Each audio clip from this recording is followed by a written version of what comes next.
She carefully and bit by bit moved away from Chen Yunjo's body for fear of waking him up.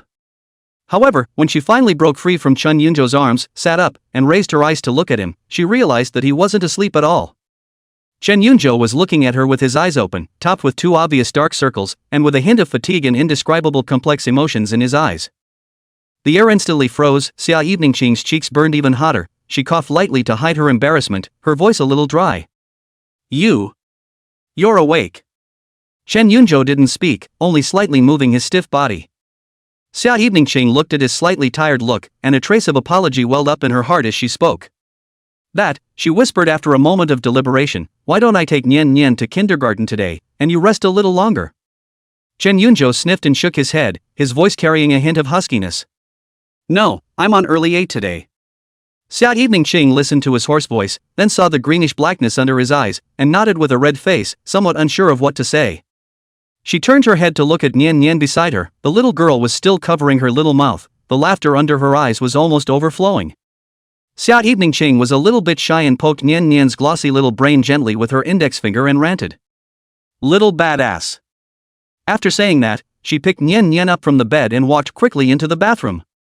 It was only until the bathroom door gently closed that Chen Yunjo on the bed looked like he had finally unloaded 1,000 pounds of burden, letting out a long, hard sigh of relief, and his entire body went limp, sinking into the soft mattress. He raised one arm and put it over his eyes to shield them from the light coming through the cracks in the curtains, and his voice murmured with hijacked exhaustion. This is so torturous. Every second of last night had been the ultimate pleasure and the ultimate torture for him. After a long while of slowing down, Chen Yunjo lifted the covers and slowly sat up from the bed, rubbing his somewhat stiff neck before getting up and walking towards the bathroom. Just as he reached the bathroom door, the door opened from the inside. Xia Eveningqing held the already washed up Nian Nian and walked out. The little girl's mouth was humming an out-of-tune children's song. Her mood was obviously extremely good. Seeing Chen Yunjo in the doorway, Xia Eveningqing's footsteps slightly lurched, and her cheeks unconsciously colored a thin layer of red again. She subconsciously lowered her eyes, not daring to meet his eyes, holding Nian Nian and walking quickly from his side. That look really has a few points of the shyness and constraint of a young daughter-in-law who has just passed through the door. Chen Yunjo looked at her slightly hasty back and didn't say anything more, only the corner of his mouth unconsciously raised a shallow arc. He walked into the bathroom and reached for his own toothbrush, only to see toothpaste squeezed on it. Chen Yunjo's heart suddenly warmed, like a warm spring slowly flowing through it. He smiled, grabbed his toothbrush, and started to wash up. After simply washing up and changing clothes, the family went out. On the way, they bought soy milk and buns at a breakfast place and went straight to the kindergarten. Not long after, the car slowed to a stop in front of the kindergarten. The three of them held hands as they walked toward the kindergarten door. Arriving at the door, Nian Nian stopped, tilted her little face up, first looked at Xia Eveningqing, then Chen Yunjo, then stretched out her white and tender little fingers, pointing to her left and right cheeks respectively, milky and pouting. Daddy, Mommy, kiss. Xia Eveningqing and Chen Yunjo looked at each other and smiled, their smiles filled with doting on their daughters. The two tacitly squatted down together, one on each side, and gently dropped a kiss on Nian Nian's little pink face. Nian Nian's face immediately bloomed into a big smile, her eyes curved into two cute little crescent moons, and she contentedly waved her little hand and shouted, "Bye, Mom and Dad." When she finished, she turned and bounced into the nursery. Xia Eveningqing and Chen Yunjo squatted in place, watching their daughter's tiny figure enter the kindergarten, both with gentle smiles on their faces. Chapter 84. I'll pick you up after school at noon, and we'll go back to Xia's house together at night. It was not until Nian Nian's tiny figure disappeared around the corner of the kindergarten that Xia Eveningqing and Chen Yunjo slowly straightened up. The two withdrew their gazes, their eyes inadvertently meeting in the air and moving away as quickly as if they had been electrocuted. Xia Eveningqing was the first to break the silence. She slightly turned her face sideways, her hair brushing her cheeks, and said softly, "I'll take you to school." Chen Yunjo let out a hem and nodded. The two got into the car one after the other. Xia Eveningqing started the car and drove towards the direction of a university. The carriage was a little quiet for a while. Chen Yunjo almost did not sleep last night. At this moment, leaning on the passenger seat, his eyes cast out the window, but his thoughts were a little fluttering. Xia Eveningqing, on the other hand, focused on driving the car, but out of the corner of her eye, she would glance at the man beside her from time to time. The greenish blackness under his eyes made her heart flutter again with a hint of apology. A few moments later, the car stopped smoothly at the entrance of a university. "Arrived," Xia Eveningqing said softly. Chen Yunjo came back to his senses, unbuckling his seatbelt and pushing open the car door before he barked. Drive safe on the road. Aha, Natsuya nodded in response. As the words fell, Chen Yunjo got out of the car, closed the door, and was about to turn around and walk towards the school gate. Wait. Xia Eveningqing's voice came from behind him. Chen Yunjo stopped and turned back to Xia Eveningqing in the driver's seat in confusion. Xia Eveningqing took a deep breath, as if she had made some sort of determination. She unbuckled her seatbelt and pushed open the car door and stepped down as well. She walked quickly to Chen Yunjo and stopped. The early morning sunlight poured over her, gilding her with a soft glow. She slightly lowered her head, her fair cheeks tinted with a suspicious blush, then she reached out her slender fingers and gently tapped her bare cheeks. Chen Yunjo frowned slightly, not reacting to her meaning for a moment. What does she mean by this? Seeing that he did not make a move, Xia Eveningqing's cheeks reddened even more. She raised her eyes, glanced at him quickly, and then quickly lowered them again. Her voice was as thin as a gnat, but it was clearly transmitted into Chen Yunjo's ears. Kiss. Chen Yunjo abruptly froze, his entire body froze. He even wondered if he was hallucinating because he stayed up too long. Kissing? Is she talking to herself? Xia Eveningqing saw that he still did not have any reaction. The courage that had been drummed up instantly deflated for the most part, and her heart surged with a burst of unspeakable loss.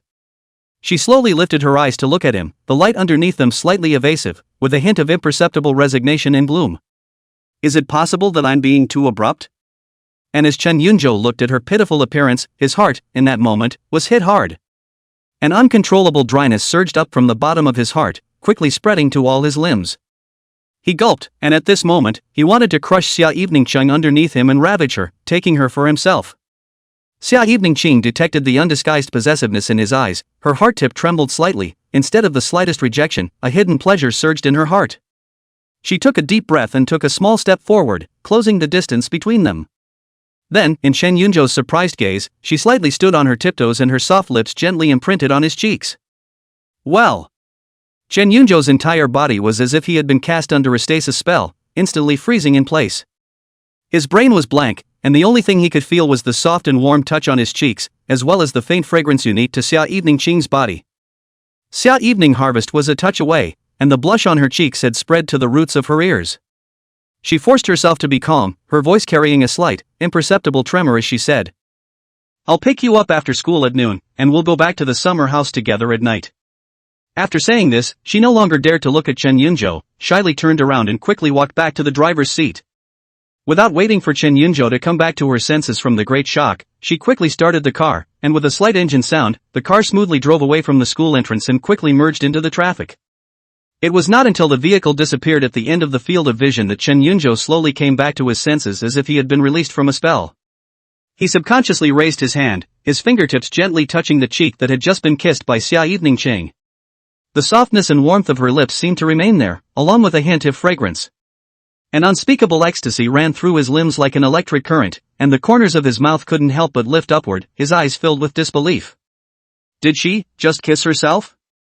It made his heart beat wildly and uncontrollably, and all of last night's exhaustion and sleepiness seemed to dissipate in this moment, replaced by an unrealistic sense of happiness. It's like a dream. Hey, what about it? Just as Chen Yunjo was immersed in this sudden sweetness, giggling, a familiar voice sounded behind himself. Immediately afterward, his arm was bumped in a not-so-gentle manner. Chen Yunjo came back to his senses, and before the smile on his face had a chance to fully converge, he saw Chu Ziheng holding a half-chewed bun in one hand and soy milk in the other, frowning and looking at him with an odd expression. What are you doing standing in front of school early in the morning, giggling at the air, you kid? Medieval or in heat?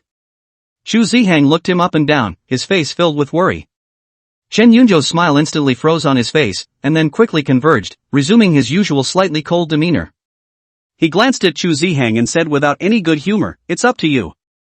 With that, he took advantage of his surprise and snatched the half bag of buns he was carrying, took out a small dumpling and stuffed it into his mouth. Hey! My bun! Chu Ziheng was caught off guard and wailed as he watched his bun being eaten by Chen Yunjo. Chen Yunjo chewed his bun and said vaguely, "Hungry." After saying that, and ignoring Chu Ziheng's protests, he turned around and walked towards the inside of the school in large strides. Chapter 85. I call this the courage to fight for my love. How can it be considered meddling? Neither of the two noticed that not far away under a balsam camphor tree, Lin Ruoxin would be everything that had just happened at the school gate. Her eyes widened slightly in disbelief. It turns out that Chen Yunzhou really has a favorite. Just as Lin Ruoxin froze, an engine sound came from far away. In a few breaths, a black Rolls-Royce Phantom slowly stopped at the curb not far away. The door opened and a bodyguard in a black suit came down from the passenger side and respectfully pulled open the backseat door. A foot wearing a small white shoe peeked out first, followed by Su Yichen walking down from the car. She wore a light blue dress today, setting off her skin to become increasingly fair, and with a bright smile on her face, she waved in Lin Ruoxin's direction. Wake in!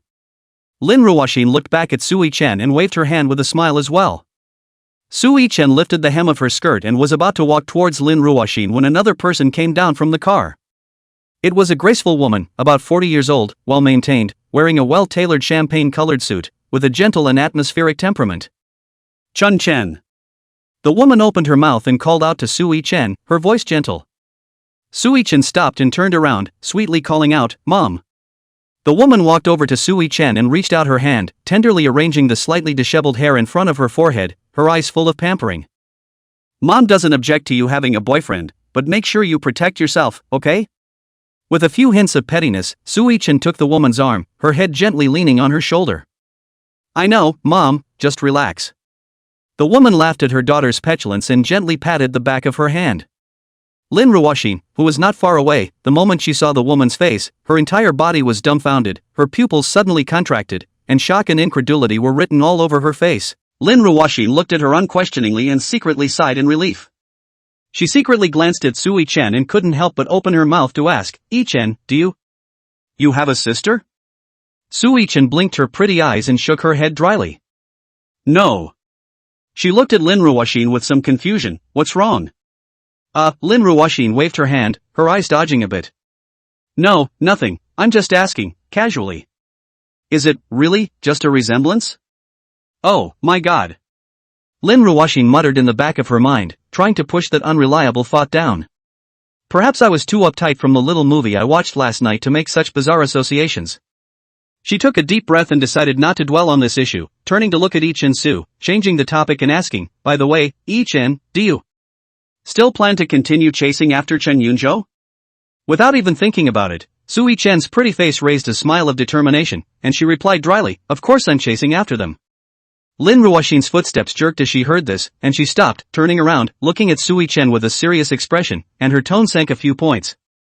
Yichen, Chen Yunzhou has already made it clear that he doesn't like you, so why are you still so persistent? Give up. Su Yichen, however, was indifferent, as she gently shook her long, silky hair, the corner of her mouth curving into a confident arc. Whether he likes me or not is his business, and whether I like him is mine. I'm sure I'll get him someday if I just keep at it.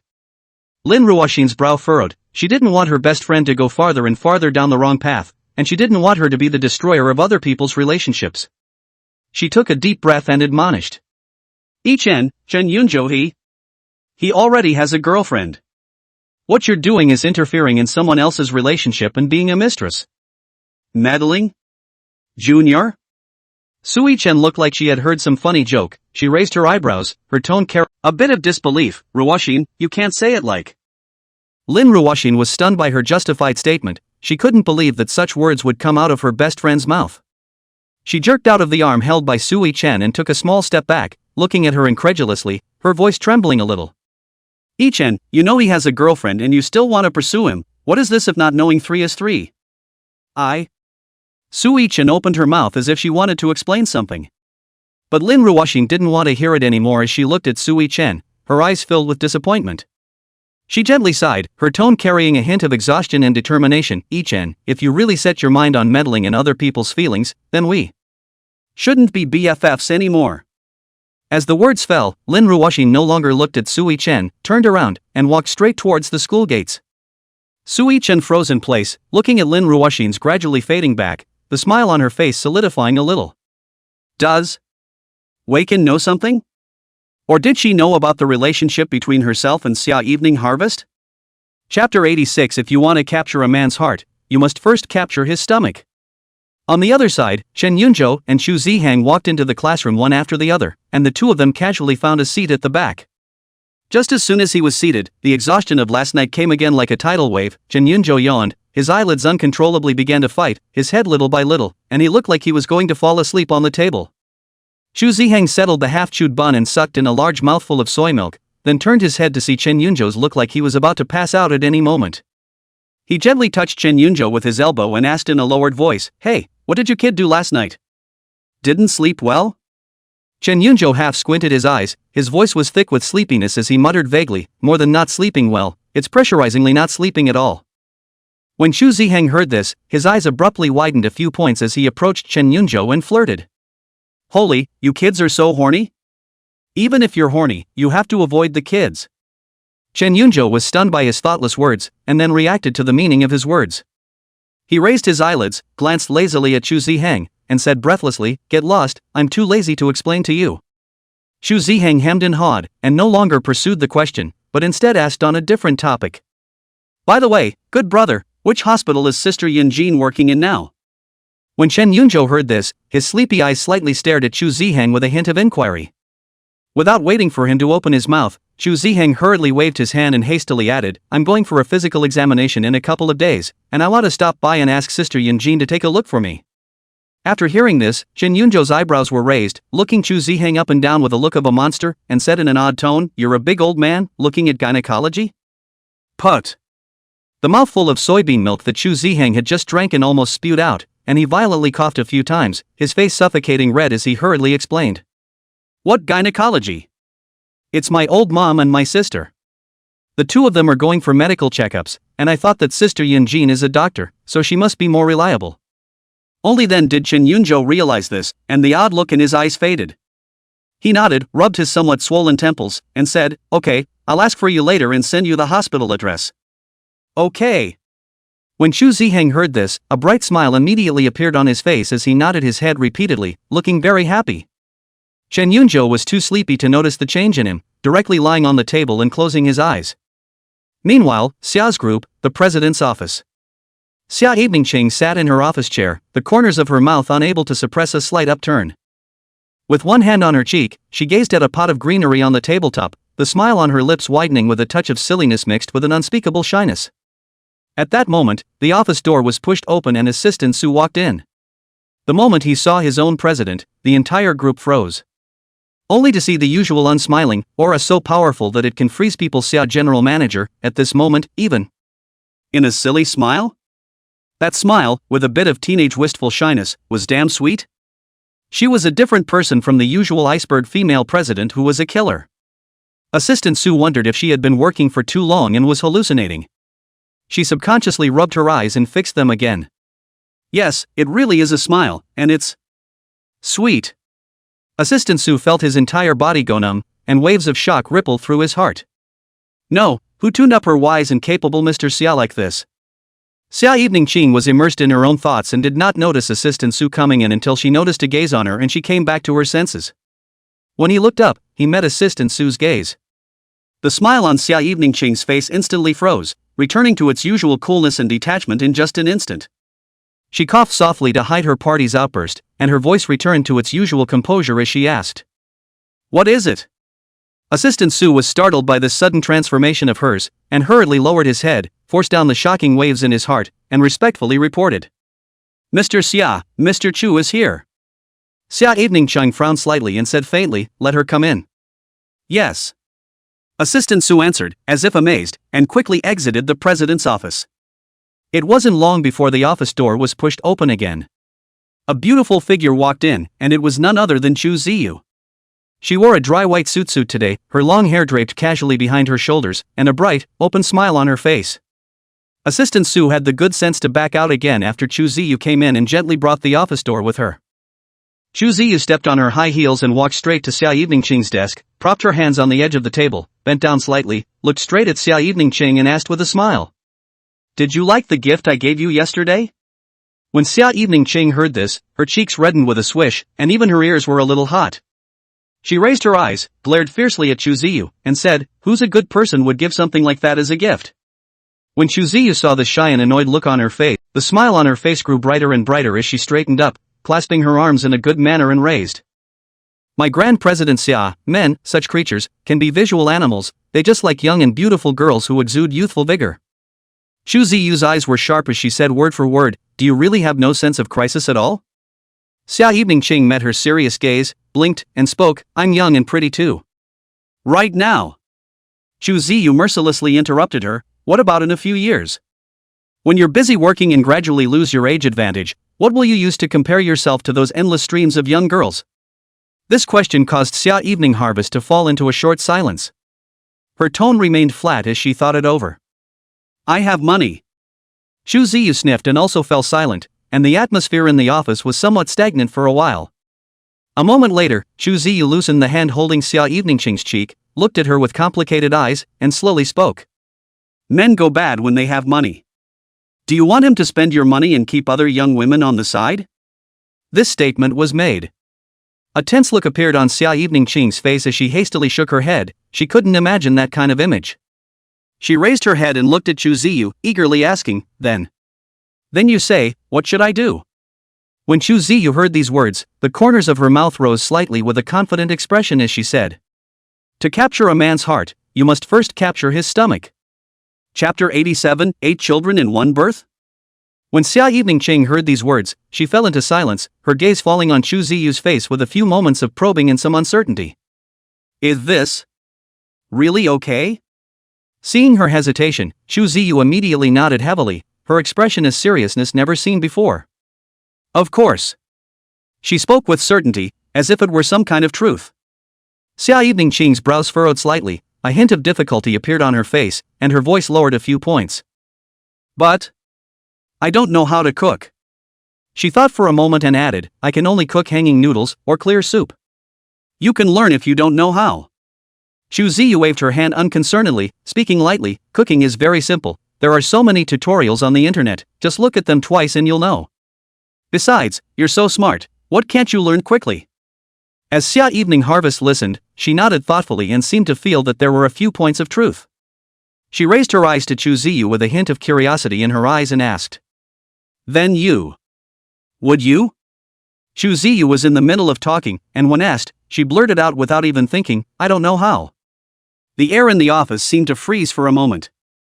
The little bit of anticipation on Xia Evening Ching's face instantly disappeared, leaving only silence. She looked at Chu Ziyu and muttered, "You don't even know how to do that, and you're teaching me?" Chu Ziyu also realized that she had spoken out of turn, but she was thick-skinned and didn't see any embarrassment at all. Instead, she straightened her chest and said with a straight face, "Oops, it doesn't matter if I can or can't, what matters is that this method works. If you trust me, you'll be right." Xia Evening Ching looked at her with a strong suspicion in her eyes. After a few moments, she opened her mouth slowly and asked, "Where did you learn all this?" "Read it in a novel." Chu Ziyu answered with that frankness. "Xia Evening Ching." She lapsed into silence again, this time a little longer. She felt her temples jutting and began to wonder if she had made a wrong decision in letting Chu Ziyu into the office today. Xia Evening Ching frowned and asked again, "Are you reliable for this?" "Of course it's reliable." Chu Ziyu had a confident face and patted her chest to ensure, "I'm telling you, that novel is hot." The male protagonist in it was high and cold in the beginning, but the female protagonist relied on her good cooking skills to make him delicious food every day, and slowly melted his heart. The more she talked, the more excited she got. Moreover, the hero and heroine in the back of the novel can be happy. Chu Ziyu came closer to Xia Evening Ching and preached, "8 in the last birth." Xia Evening Ching. 8 in one birth? She took a deep breath and muttered silently in the back of her mind, 8? That's too many, won't the house turn into a kindergarten? She already felt contented with one Nian. But on second thought, Nian Nian was home alone, and sometimes it looked quite lonely. It would seem nice to have another brother or sister to keep her company. But what if the two kids don't get along and fight every day? Won't that be a bigger headache? With two little grandparents in the house, who's going to talk them out of it? So, have another one? With 3 kids, there's always one who can be the peacemaker when there's a conflict, right? At the thought of this, a smile involuntarily lifted up on her face, and there was a bit more softness in her eyes, which was then replaced by a hint of apprehension. 3. Is that too many? Would he want to? Chu Ziyu couldn't help but raise an eyebrow as he watched the changing expression on Xia Eveningqing's face, from pondering to the corners of her mouth unconsciously rising, to a hint of apprehension, and then finally transforming into a smile with a silly air. She reached out her hand and waved it in front of Xia Eveningqing's eyes, asking curiously, "Hey, Grand President Xia, what are you thinking about?" Xia Eveningqing was pulled back to reality by her voice, her cheeks abruptly heated up, and she hastily collected the silly smile on her face, shaking her head somewhat unnaturally, and her voice took on a bit of shyness. No, nothing. What kind of person was Chu Ziyu? She could see her little mind at a glance. Seeing her cheeks flushed and her eyes flashing, she couldn't help but reveal a teasing smile, colorfully looking up and down at Xia Eveningqing. "TSK, your face is red like this, and you still say it's nothing?" Chu Ziyu came closer, lowered her voice, her tone ambiguous. "Are you thinking about how to use your future exquisite cooking skills to completely conquer Chen Yunzhou, and then have 8 children in one birth?" She trailed off deliberately, meaning it. Xia Eveningqing was made uncomfortable by her look. She unnaturally coughed lightly, avoiding Chu Ziyu's probing gaze, her voice lowered a few points, and "I will give it a try." Chu Ziyu heard, the smile on his face grew brighter and brighter, nodded in satisfaction, reached out and patted Xia Eveningqing's shoulder, a look of gratification of a child can be taught. "That's right. I can come to test the results in a few days, so you have to work hard and don't let me down. Sister, I'm optimistic about you." After saying that, she then turned around with satisfaction and left the president's office. The office door closed again. Xia Eveningqing sat alone in her office chair, but the corners of her mouth couldn't help but rise slightly. However, when she remembered Chen Yunzhou's look of disgust the first time she ate the noodle she made, her heart was a little apprehensive again. At that moment, she fiercely remembered that she had to take him and Nian Nian back to the old mansion tonight, and hurriedly picked up the cell phone at the side and called her grandmother. At the same time, the Xia family's old mansion. Xia Shuxian and Wen Shuai-ro sat in the living room, happily looking at Nian Nian's photos from kindergarten. The smile on his face never disappeared. Originally, Xia Shuxian wanted to meet with Chen Yunzhou first, but was stopped by Wen Shuai-yao, saying that she didn't want to put pressure on the children. Xia Shuxian then also gave up the idea of seeing Chen Yunzhou, but he still sent people to keep an eye on them. Just as the two were watching, a cell phone rang. When Shuai-ro glanced at her husband beside her, Xia Shuxian put down the photo with an impatient face, cursed and picked up the phone. Seeing that it was his granddaughter calling, a smile appeared on his face. Chapter 88, Mom's cooking is the best in the world. "Hey, Nightshade." However, before Xia Shuxian's words fell, Wen Shuai-yun, who was on the side, had already pulled the cell phone out of his hand with a quick eye. "Evening, it's Grandma." Warm Water Ballad's voice was filled with love and delight. When Xia Shuxian saw this, he didn't get angry, but instead hurriedly came over, his ear pressed tightly against the cell phone handset, afraid of missing a trace of his granddaughter's voice. On the other side of the phone, came "Eveningqing's cool," Xia Shuxian said in a hurry. "Mrs. Wu, make a few more dishes tonight, especially the ones that Evening Harvest loves, nothing less. Also, see if there are any snacks and treats in the house that kids like to eat, set them all out." When Mrs. Wu heard this, a heartfelt smile appeared on her face as well, and she answered in a loud voice. "Hey, okay. Master, I'm going to prepare." Watching Wuma turn around and joyfully go into the kitchen to get busy, Xia Shuxian was still a little fidgety. He touched the stubble that had just emerged a little bit on his chin, turned his head to look at Wen Shuai-ro at the side and asked, "What do you say, wifey, should I get a shave?" You have to be in good spirits when you meet your granddaughter-in-law for the first time, right? When Shuai-yao looked him up and down, a hint of dislike flashed under her eyes, but it was hard to hide her joy as she waved her hand and said, "As you wish." When she finished speaking, she stood up, straightened out her clothes, and said, "No, I have to go upstairs and change into my body-facing clothes." Wen Shuai-rouge walked towards the stairs with a much lighter pace than usual. Xia Shuxian looked down at the loose and comfortable practicing clothes he was wearing. Although it was clean, it really wasn't very suitable for meeting important guests, especially meeting his grandson-in-law and great-granddaughter. Thinking of this, he couldn't care about anything else and hurriedly followed behind Wen Shuai-ro, also going upstairs, ready to pick himself up. He'd have to make a good impression on his granddaughter-in-law and great-granddaughter to do that. On the other side, Xia Eveningqing hung up the phone. Chu Ziyu's sophistry of grabbing a man's heart, first grabbing a man's stomach, was hovering in her mind at the moment. She pursed her lips, picked up her cell phone again, her fingertips tapping hesitantly on the screen, searching for "Novice Learn to Cook Quick Instruction." A wide array of recipes popped up on the screen, and Xia Eveningqing was dazzled.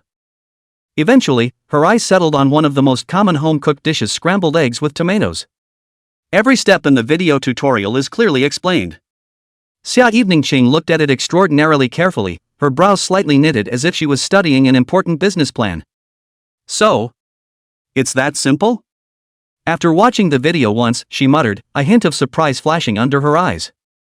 It was easier than she thought it would be, and an inexplicable confidence crept into her mind. Her mind couldn't help but think of what it would be like if she did learn to cook. Perhaps it was on a cozy evening, with the rays of the setting sun pouring through the window into the kitchen, and she was busy at the stove with her apron on. Chen Yunzhou would gently hug her from behind, his chin resting against the nape of her neck, his voice low and gentle, "Wife, what's cooking today?" And Nian Nian would hug her legs, tilting her little face up and milkily shouting, "Mommy, Mommy, Nian Nian wants to eat Mommy's cooking." When the fragrant meal was served on the table, Chen Yunzhou tasted it and raised his eyebrows in surprise, his eyes full of appreciation. "Wife, your cooking is so delicious." Nian Nian would also follow the adult's example and nod her little head vigorously. "Mommy's cooking is the best in the world." Thinking of these, Xia Eveningqing's cheeks were unconsciously colored with a touch of scarlet, and the corners of her mouth couldn't help but raise upwards, revealing a smile with a few silly touches. Knock knock. An abrupt knock on the door interrupted Xia Evening Harvest's thoughts. She snapped back to her senses, the blush quickly fading from her face and the silly smile instantly tightening. She cleared her throat and resumed her usual presidential cool voice, "Enter." The door to the office was pushed open, and Assistant Su walked in holding the document and said respectfully, "Mr. Xia, this document needs your signature." Xia Eveningqing reached out and took the document, flipping through it with downcast eyes. When she saw the words "Letter of Intent for Subsequent Cooperation with the Chu Group" on the title of the document, her movements slightly gave a start. She raised her eyes and looked at Assistant Su, her voice flat as she asked, "Did Chu Ziyu have someone send this?" Assistant Su shook his head and reported truthfully. "No, Mr. Summer. This document was sent over from Old Lady Chu's side." When Xia Eveningqing heard this, her eyes suddenly turned cold. She threw the paper in her hand back onto the desk with a snap and said in a cold voice, "For this contract, have Chu Ziyu come and talk to me personally. Everyone else, exempt." Assistant Su was flabbergasted in his heart and hurriedly lowered his head and responded, "Yes, Mr. Xia." She bent down and carefully picked up the document that had been thrown down by Xia Evening Harvest. Just as Assistant Su was about to exit, Xia Eveningqing spoke again and called out to her, "Wait a moment." Assistant Su stopped and respectfully waited for her instructions. Xia Evening spoke, "Push all of this afternoon's work to tomorrow." "Yes, Mr. Xia." Assistant Su answered, before gently exiting the president's office. Chapter 89. For Nian Nian's sake, they shouldn't lay their hands on her, right? It was close to noon when Chen Yunzhou and Chu Zihang walked out side by side from a pharmacy not far away. Chu Zihang's gaze landed on a small paper bag that Chen Yunzhou was carrying in his hand, and a hint of curiosity flashed in his eyes. Chu Zihang raised an eyebrow and asked, "Yunzhou, what are you doing buying fast-acting heart-saving pills? Life has been too exciting lately and your heart can't take it?" Chen Yunzhou sighed softly and explained, "Not for me to eat. Tonight, Evening and I are taking Nian Nian back to her grandparents for dinner." With that, he paused and continued to preach. "I'm afraid her grandparents will get too excited in the moment, in case they get scared out of their wits." Chu Zihang pondered for a moment, then came to a realization. "You mean, Xia Wanqing hasn't told her grandparents about Nian Nian? Just take you guys back to the old mansion?" Chen Yunzhou nodded and added, "Well, but they know of my existence, and I guess they've found out about Nian's existence as well." Chu Zihang's mouth opened wide in surprise. "Cows." Spinning around, he changed the subject and asked, "She's taking you back to meet the parents, what about your parents' side? When are you going to confess this to your aunt and uncle?" Upon hearing this, Chen Yunzhou sighed and spoke in a low tone. "Let's get through tonight first. As for my parents' side..." Just then, Xia Eveningqing drove a beetle and slowly parked on the side of the road. Seeing this, Chen Yunzhou took a step over, pulled open the car door, and sat in the passenger side. Xia Eveningqing turned her head sideways, looked at him, and asked softly, "What were you thinking about just now?" So absorbed. She had just seen Chen Yunzhou standing alone by the roadside in the car with a thoughtful look. Chen Yunzhou put on his seatbelt and casually responded, "It's nothing." When Xia Eveningqing heard this, her eyes dimmed for a few imperceptible moments, her fingers on the steering wheel tightened slightly, and a hint of loss flashed through her heart.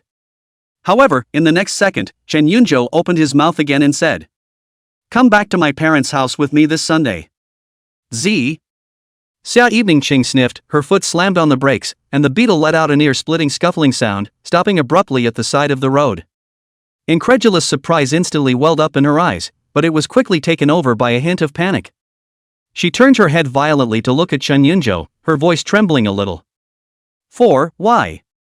Chen Yunzhou looked at her wide-eyed eyes and calmly explained. Of course I'm telling them all about us, and Nian, too. Xia Eveningqing blinked and stammered as she sniffed. Isn't this a little too early? Didn't you say before that you'd let Nian spend more time with her aunt and uncle first, and then confess when they're familiar with each other? Chen Yunzhou's tone remained flat as he spoke. We're going to have to talk about it sooner or later anyway, so why don't we just get it out of the way sooner? He didn't want to drag it out any longer, and the longer he dragged it out, the more unfair it would be to Xia Eveningqing. Xia Eveningqing clutched the steering wheel tightly with both hands, her fingertips were a little white, and her voice was thick with tension and uneasiness. Well, what if? What if my aunt and uncle don't like me? She was thunderous in the shopping mall, and had never flinched in the face of any tricky negotiations, but at this moment, the thought of meeting Chen Yunzhou's parents made her so nervous that her palms were sweating. Sensing the tension in her tone, Chen Yunzhou reached out his hand and gently overlaid it on the back of her hand that was tightly gripping the steering wheel. His voice softened a few points and soothed. Don't worry, my parents, they're nice, they won't. His hand was warm and inexplicably reassuring to her. I'm here. Chen Yunzhou looked into her eyes and said seriously. 3 simple words, but like a warm current, instantly surged through Xia Eveningqing's limbs and bones, dispelling the panic and uneasiness in her heart. She raised her eyes and met his gaze, her heart inexplicably settling. Tee-hee. Just then, an impatient car horn sounded from behind. Xia Eveningqing snapped back to her senses, only then realizing that she was still parked in the middle of the road. With a slight blush in her cheeks, she hurriedly released the brake and restarted the car, heading in the direction of the apartment. The car was once again quiet, but Xia Eveningqing's face was wearing a faint smile, her heart both expectant and nervous. Chen Yunzhou, on the other hand, was mentally calculating whether he should call his grandparents on Sunday, and after thinking about it, he thought better of it, so as not to send his grandparents away again.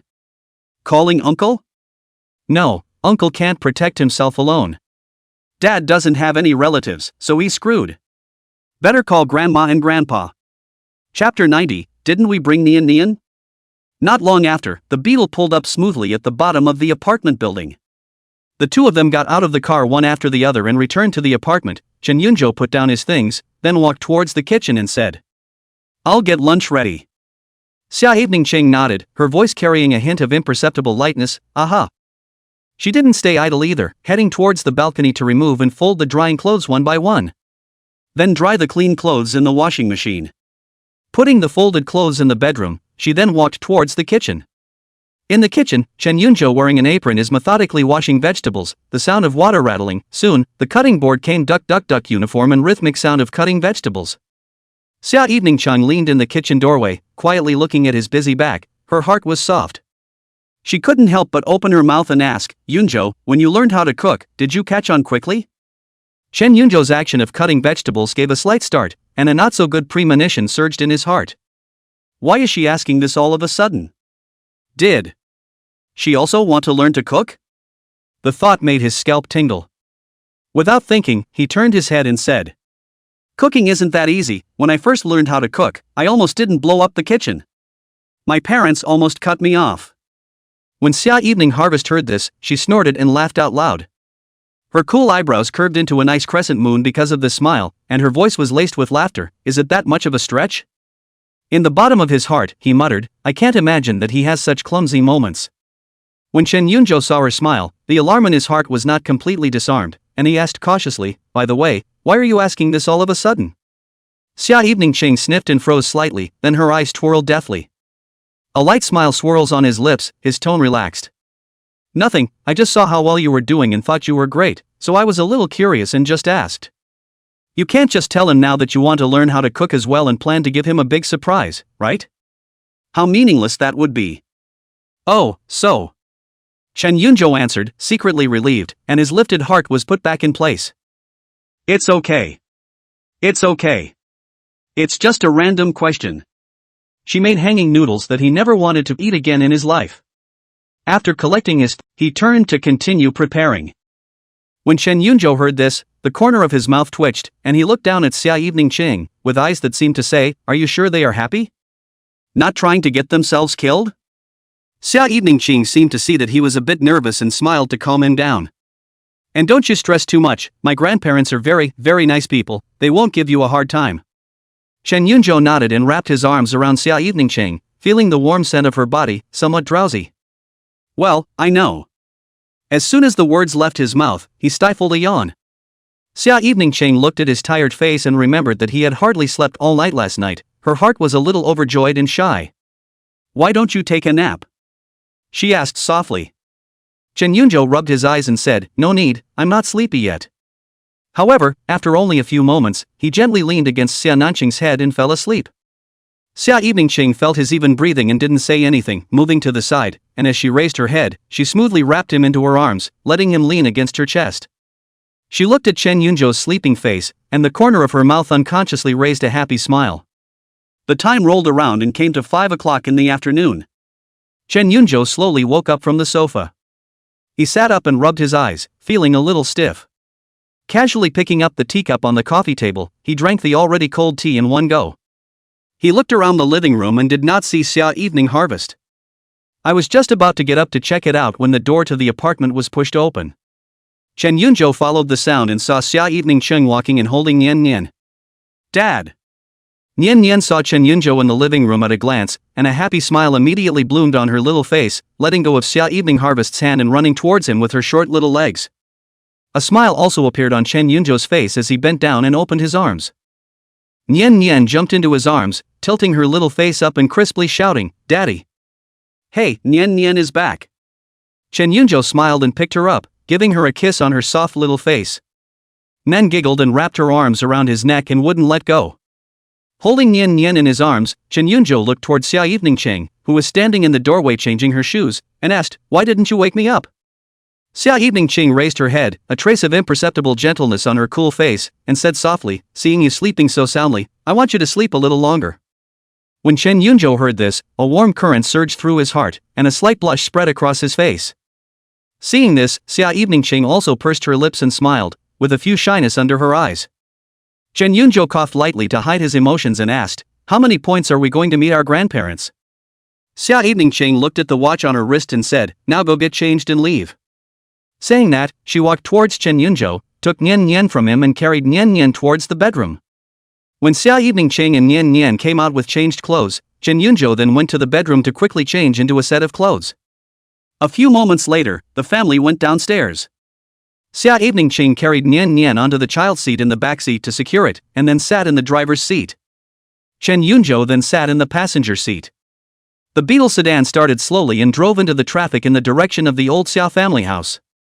The atmosphere in the carriage was quiet but cozy. While Chen Yunjo looked sideways at the street scene flying past the window, his heart was nervous. After all, it was the first time I met my parents, and I didn't feel anything before, but as soon as I got in the car, I couldn't suppress the uneasiness. Now he has nothing, no family and status that matches with Xia Evening Cheng. It's normal to be timid, using timid may not be appropriate, it should be inferiority complex. Chapter 91, Will Granny and Grandpa eat Nian Nian's brain at night? Xia Evening Cheng, who was driving on the side, glanced at Chen Yunjo out of the corner of her eye and instantly sensed his nervousness, but she didn't say anything. After all, it's the first time you officially meet your parents, and it's normal to be nervous. Without much thought, she withdrew her thoughts and refocused her attention on the road ahead. After about half an hour, the Beetle pulled into a quiet residential neighborhood. The architectural style here is a combination of Chinese and Western, but is more traditional, with green bricks and tiles and deep courtyards, revealing an understated elegance. The vehicle slowly stopped outside a mansion with two tall laurel trees planted in front of the gate. Chen Yunjo took a deep breath and exhaled slowly, trying to calm the restless heart in his chest. He pushed the car door open, got out first, went around to the back seat and opened the door, and carried Nian out. Xia Evening Cheng got down from the driver's seat and walked over to Chen Yunjo's side. Looking at his slightly tense-eyed face, she naturally reached out and gently held his empty hand. Chen Yunjo was slightly stunned and turned his head to look at her. Xia Evening Cheng smiled at him soothingly, the softness and warmth coming from her palm settled his nervousness quite a bit. The two of them held hands and led Nian, together, towards the inside. The three had just entered the gate when they saw Xia Shushan and when Shui Ro hurriedly greeted them. The two old men had a gentle smile on their faces and were about to open their mouths to speak. Nian Nian whooshed behind Chen Yunzhou's legs, her small hands tightly grasping his pant legs, only poking out half of her little head, timidly looking at Xia Shushan and when Shui Ro. Shock and fear were written all over the little face. The smiles on Xia Shushuan's and Wen Shuiyun's faces froze for a split second, obviously not expecting Nian Nian to react this way. When Shura was the first to come back to her senses, she gently elbowed Xia Shushan beside her and lowered her voice to scold, "I blame you, you usually have a..." Xia Evening Qing took 2 steps, but she didn't forget to turn back to the housekeeper old Zhou who was standing not far away and instructed, "Uncle Zhou, you first take Yunzhou and Nian Nian into the living room." The housekeeper old Zhou respectfully nodded his head and responded, "Yes, Mississippi." After saying that, he walked over to Chen Yunzhou and Nian Nian, bowing slightly and making a pleased gesture, "Mr. Chen, little miss, please follow me." Chen Yunzhou nodded, holding Nian Nian and following him in the direction of the living room. Nian Nian wrapped her arms tightly around Chen Yunzhou's neck, her little head leaning on his shoulder, timidly looking at the back of her old grandpa and grandma as they left. When he walked into the living room, Lao Zhou went down to prepare tea. Nian Nian then asked in a small voice, "Dad, will old grandma and old grandpa eat Nian Nian's brain at night?" Chen Yunzhou froze at his words, then reacted with amusement and helplessness in his heart. He gently patted Nian Nian's back and softly explained, "Silly Nian Nian, old grandma and grandpa are still alive and well now, they are not zombies, of course they won't eat Nian Nian's brain." Nian heard this and let out a long sigh of relief, her little body relaxing quite a bit. However, her small frown quickly frowned again, looking up at Chen Yunzhou in puzzlement as she asked, "Daddy, since old grandma and grandpa are still alive, why did mommy take Nian Nian to the cemetery to see them before?" The smile on Chen Yunzhou's face stagnated slightly, and a trace of complex emotions flooded his heart. He was silent for a moment, gently rubbed Nian Nian's soft hair, and spoke in a warm voice, "Nian Nian is still young, there are some things that you will know when you grow up." He paused, looked at his daughter's clear eyes, and added, "But Daddy can tell you that old grandma and grandpa love Nian Nian just as much as grandma and grandpa love you, so Nian Nian doesn't have to be afraid, okay?" Nian Nian sniffed and nodded her head seemingly in understanding, her big eyes blinking, then a sweet smile appeared on her little face and said, "Aha! Mommy also said that old grandma and grandpa would love Nian Nian."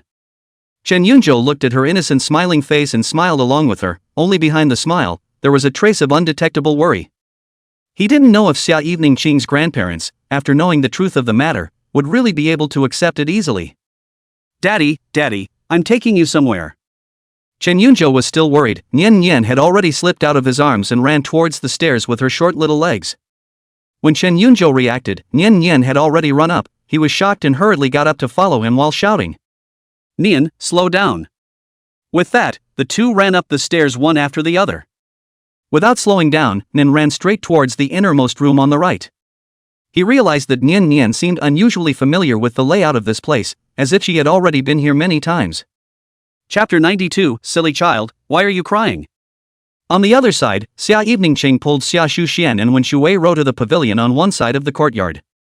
Pavilion stone tables and benches, planted next to a few poles of bamboo, the breeze, bamboo leaves rustling, adding a few points of tranquility. As soon as Xia Shushan sat down, he couldn't wait to ask, "Evening Qing, what did Nian Nian mean by what she said just now?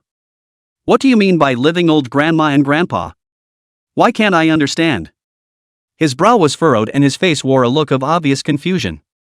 When Shui Ro followed suit and nodded, looking towards Xia Evening Qing, her tone tinged with a bit of worry. "Yes, Evening Qing, what exactly does this mean?"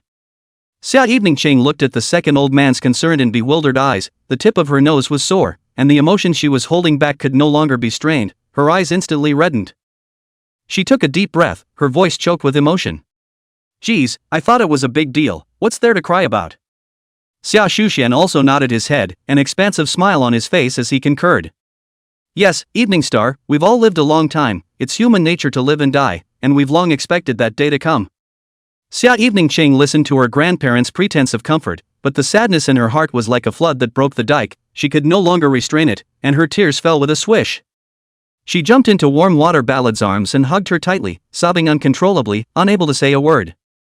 When Shui Ro felt the trembling of her granddaughter in her arms, her heart was also filled with mixed feelings. She reached out her hand and gently patted Xia Evening Qing's back, a hint of watery light also flooded the bottom of her eyes, but she still smiled and softly comforted.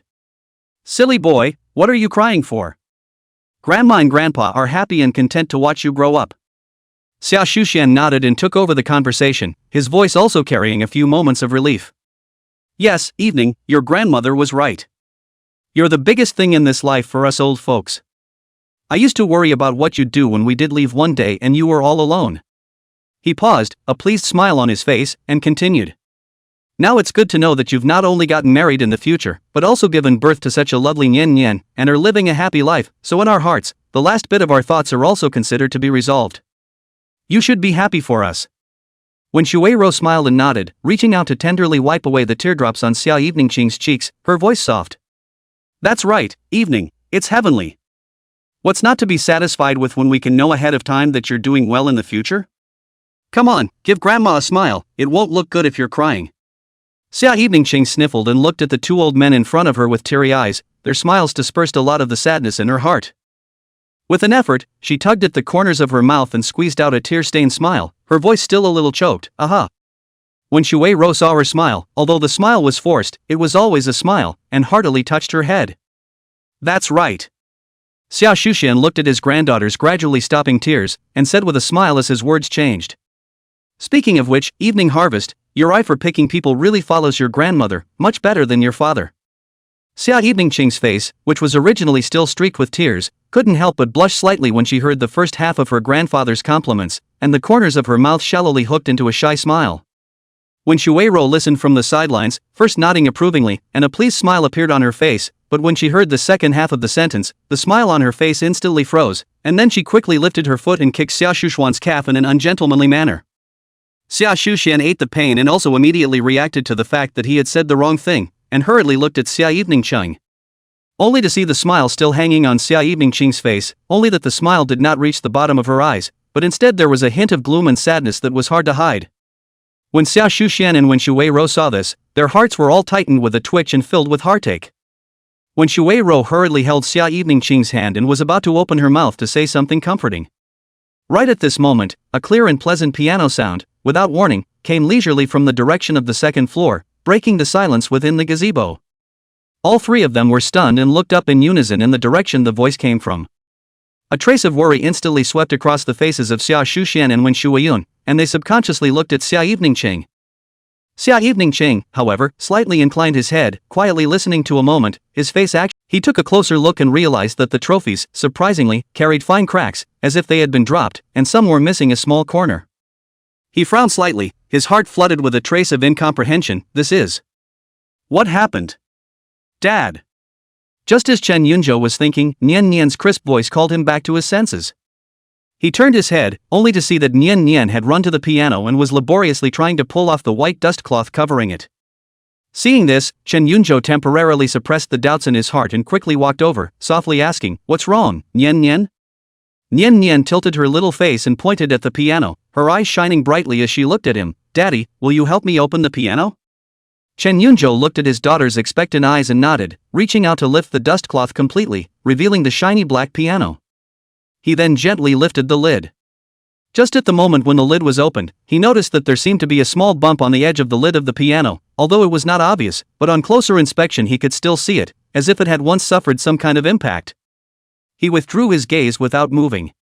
Nian Nian couldn't wait to climb onto the matching piano stool, her small body looking a little funny as she sat on the wide piano stool. She adjusted her seating position and placed her small hands on the keys with style. In the next second, the clear and childish sound of the zither flowed out from her tiny fingertips. Although the playing was a little staccato, with a couple of occasional mispronunciations, it was overall quite smooth and skillful, and it was obvious that some effort had been put into it. Just then, a light footstep came through the door, from far away. Chen Yunzhou and Nian Nian, who was playing vigorously, raised their heads almost simultaneously and looked towards the doorway. Only Xia Eveningqing, Xia Shushan, and Wen Shuei-ro were standing at the door. "Mommy!" As soon as Nian Nian saw Xia Eveningqing, her eyes abruptly lit up and a bright smile bloomed on her little face. She stopped playing and excitedly waved her little hand towards Xia Eveningqing. Xia Shushan and Wen Shuiyun's faces, however, swept past a touch of tension that was hard to hide the moment they saw the scene inside the room. The two men's gazes subconsciously turned to Xia Eveningqing, their eyes filled with worry, as if they were afraid that she would do something drastic. Chen Yunzhou took in this subtle change in the two old men's expressions, and the doubts in his heart increased. Why were they so nervous? Thinking about this, he looked at Xia Evening Ching, even more curious about what had happened to her when she was a child. Xia Evening Ching curved her lips and walked straight towards Nian Nian. Nian Nian plays so beautifully. Xia Evening Ching walked over to the piano and softly complimented, a smile in her voice. She naturally took a seat on the other side of the piano bench, looking slightly sideways at her daughter. Nian Nian was praised by her mother, her little face was full of complacency. She tilted her head and looked at Xia Evening Ching expectantly. Mom, let's play together. Xia Evening Ching smiled and nodded, stretching out her slender fingers and gently placing them on the keys. Okay, we'll play it together. As her words fell, the melody resounded once more, only this time, the sound of the zither became smooth and harmonious. Two hands, one large and one small, danced on the black and white keys, filling the room with cozy notes. Xia Shuxian and Wen Shuiyun, who were standing in the doorway, saw this scene and their taut nerves visibly loosened up. The two looked at each other, both seeing a hint of relief in the other's eyes. Wen Shuiyao exhaled softly, a pleased smile on her face. The worry on Xia Shuxuan's face gradually dissipated and was replaced by a kind smile. Watching his granddaughter and great-granddaughter living in harmony brought a warmth to his heart. While Chen Yunzhou, who was standing on the side, the doubt on his face did not dissipate. He looked at Xia Evening Ching's side face as she gently played the piano, and then looked at his grandparents who were obviously relieved at the door, and his brows frowned tighter instead. A few moments later, the zither dropped its last note, and Xia Evening Ching and Nian Nian looked at each other with a tacit understanding. Afterward, the two of them coincidentally turned their gazes to Chen Yunzhou, who was standing at the side. Chen Yunzhou looked at the two of them as a mother, and a gentle smile rippled under his eyes. Immediately, he made a wink towards Nian Nian, and without moving, he glanced at Xia Shuxian and Wen Shuiro at the door. Nian Nian was smart and immediately understood what her dad meant. She slid down from the piano stool, and with her short little legs, she happily ran towards Xia Shuxian and Wen Shuiyun at the door. Old grandma. Old grandpa.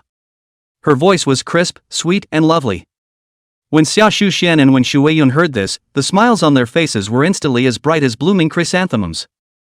Wen Shuiro hurriedly crouched down and opened her arms. Hey! Nian Nian. My good great-granddaughter. Xia Shuxian also smiled from ear to ear, the wrinkles at the corners of his eyes a few points deeper. Nian Nian instantly jumped into Wen Shuiro's arms, and Xia Shuxian also reached out his hand and lovingly touched her little head. The two old men looked at the powdered little man in their arms and smiled with excitement. Xia Evening Ching sat on a chair and watched this scene, the arc of her lips unconsciously deepening a few more points. When Shuiro was holding Nian Nian, while Xia Shuxian was teasing her, the two of them had their full attention on Nian Nian, and with her in tow, they headed towards the stairs, having no time to pay attention to the two people in the room. Soon, only Chen Yunzhou and Xia Evening Ching were left in the room. Chen Yunzhou looked at Xia Evening Ching and said with a smile, I never thought that you play the piano so well. As Xia Evening Ching listened to his compliments, the corners of her mouth rose slightly, carrying a few imperceptible hints of smugness. She reached out and gently closed the piano lid with a soft click. Grandma taught me when I was a kid. She said softly, a hint of nostalgia in her tone. Chen Yunzhou nodded, his gaze if anything sweeping over the cabinet in the corner of the room that held the trophies, then falling back to Xia Evening Ching's face, asking in a seemingly casual manner. Looks like you won a lot of awards as a kid, huh? The light smile on Xia Evening Harvest's face gave a slight lurch, and her eyelashes fluttered gently. She was silent for a moment, avoiding Chen Yunzhou's gaze, and said softly, let's go down as well. Chen Yunzhou looked at the side of her face, clearly noticing the change in her mood. Knowing that she didn't want to continue this topic, she didn't pursue it, but just nodded and responded, good. Chapter 90 for the Unexpected Child. Chen Yunzhou and Xia Evening Ching walked side by side towards the stairs. The two had just reached the stairway when they saw a cozy scene in the living room downstairs. Xia Shuxian and Wen Shuiro were surrounding Nian Nian, one teasing her with small toys, the other telling her jokes, and from time to time came Nian Nian's clear and tender laughter. As Xia Evening Ching looked at the scene in front of her, the corner of her lips unconsciously raised a gentle arc, her entire aura softened, and her eyes were filled with warmth.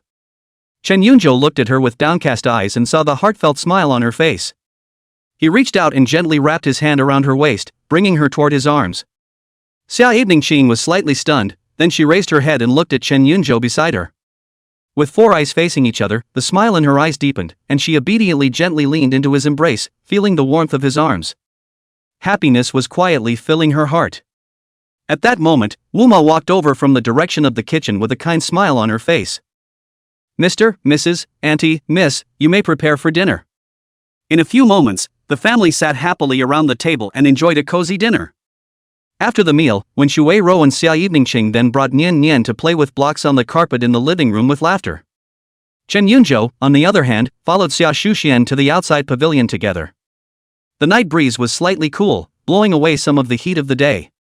On the stone table inside the gazebo, the tea set was already set up. Xia Shuxian gestured for Chen Yunzhou to sit down.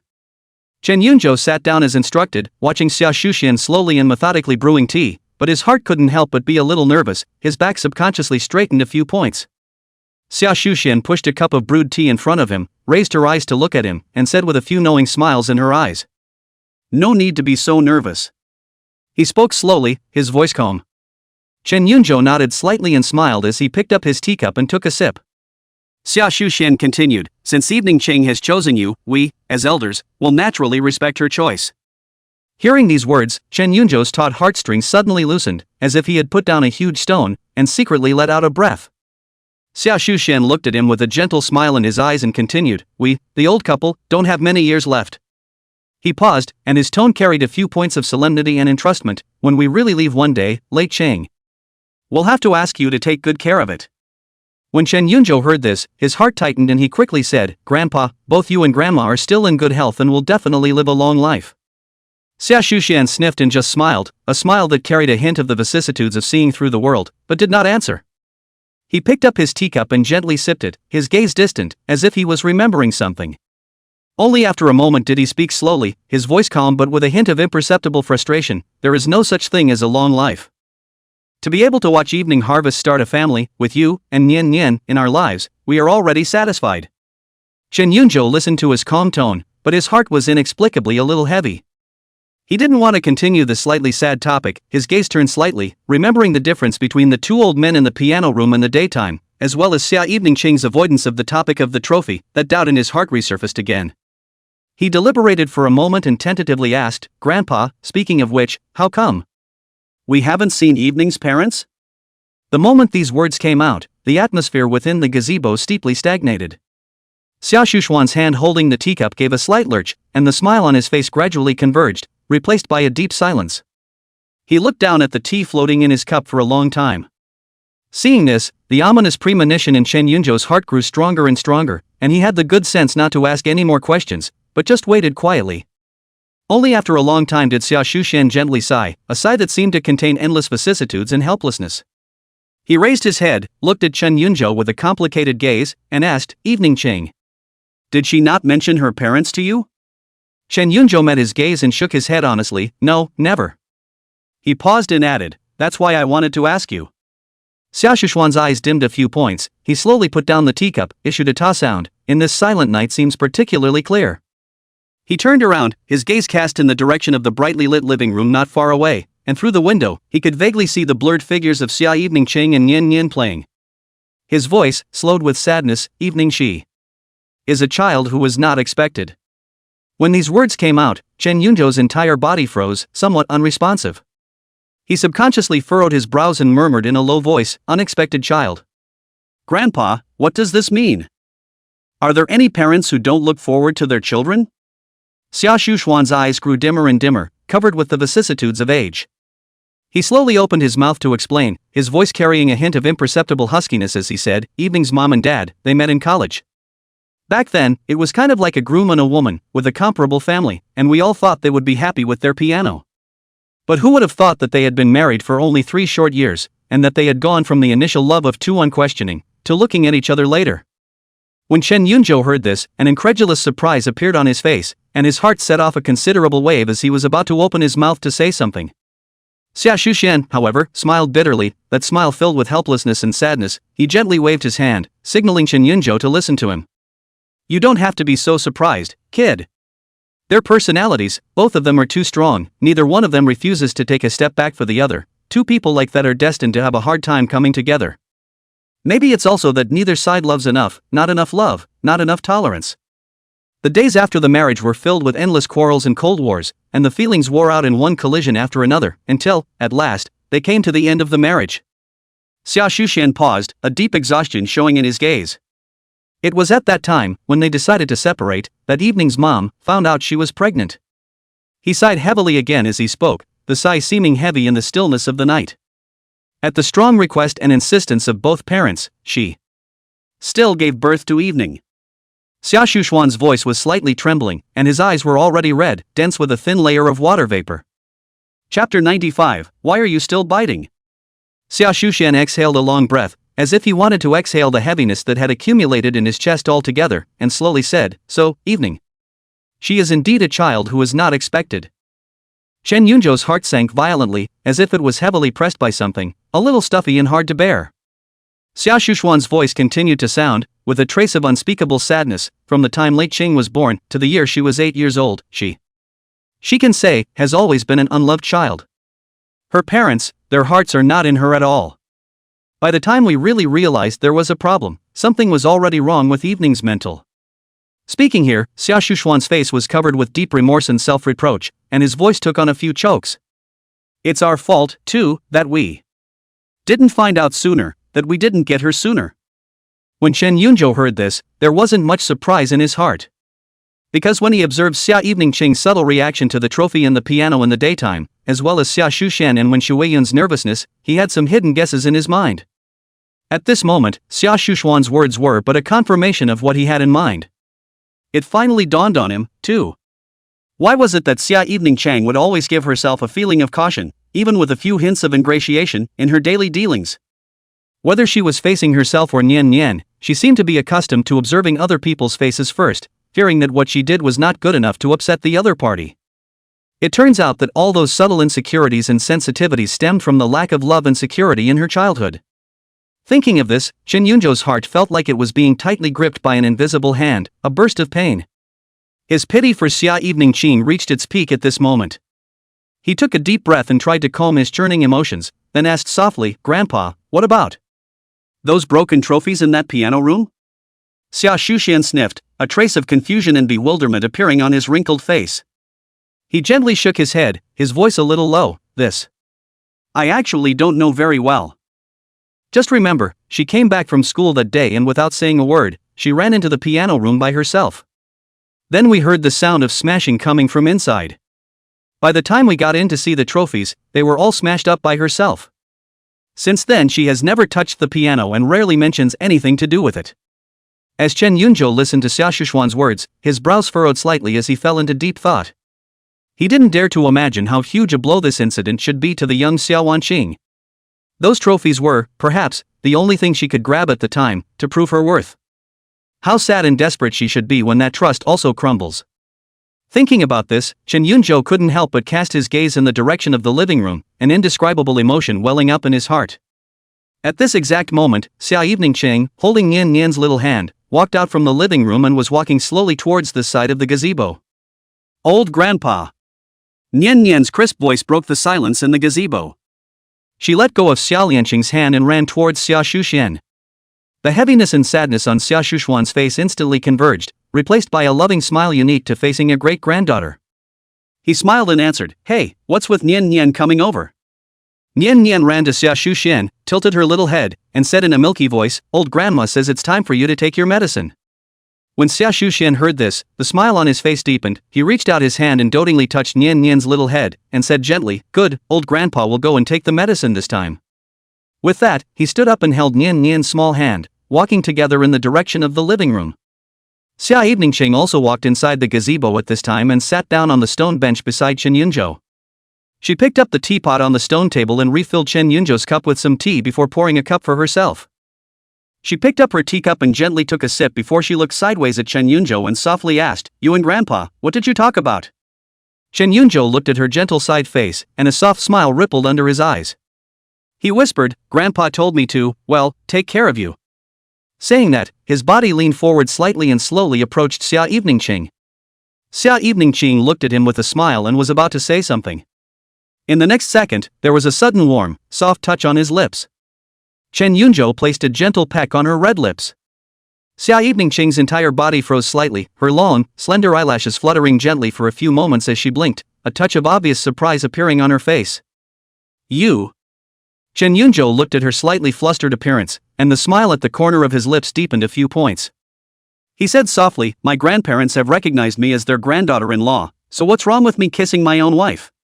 As Xia Evening Ching listened to his justified words, her cheeks couldn't help but heat up a few more points, and she subconsciously averted her gaze, not daring to meet his eyes. This shy look of hers only felt cute in Chen Yunzhou's eyes. He moved his body forward again and reached out his arm, taking her into his arms with a gentle stroke. Without waiting for Xia Evening Ching to react, he gave her another peck on her warm cheek. "This is what I owe you in the morning." Chen Yunzhou's voice rang in her ears, a smile in his tone. When Xia Evening Ching sniffed, the scene of herself standing on her tiptoes to ask for a kiss at the entrance of the school in the morning instantly surfaced in her mind.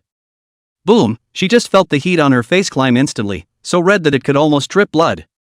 She blushed, directly buried her head into Chen Yunzhou's neck, the tip of her nose lingered on his body's fresh and good-smelling breath, making her feel inexplicably relieved and attached. For a time she was actually a little reluctant to part.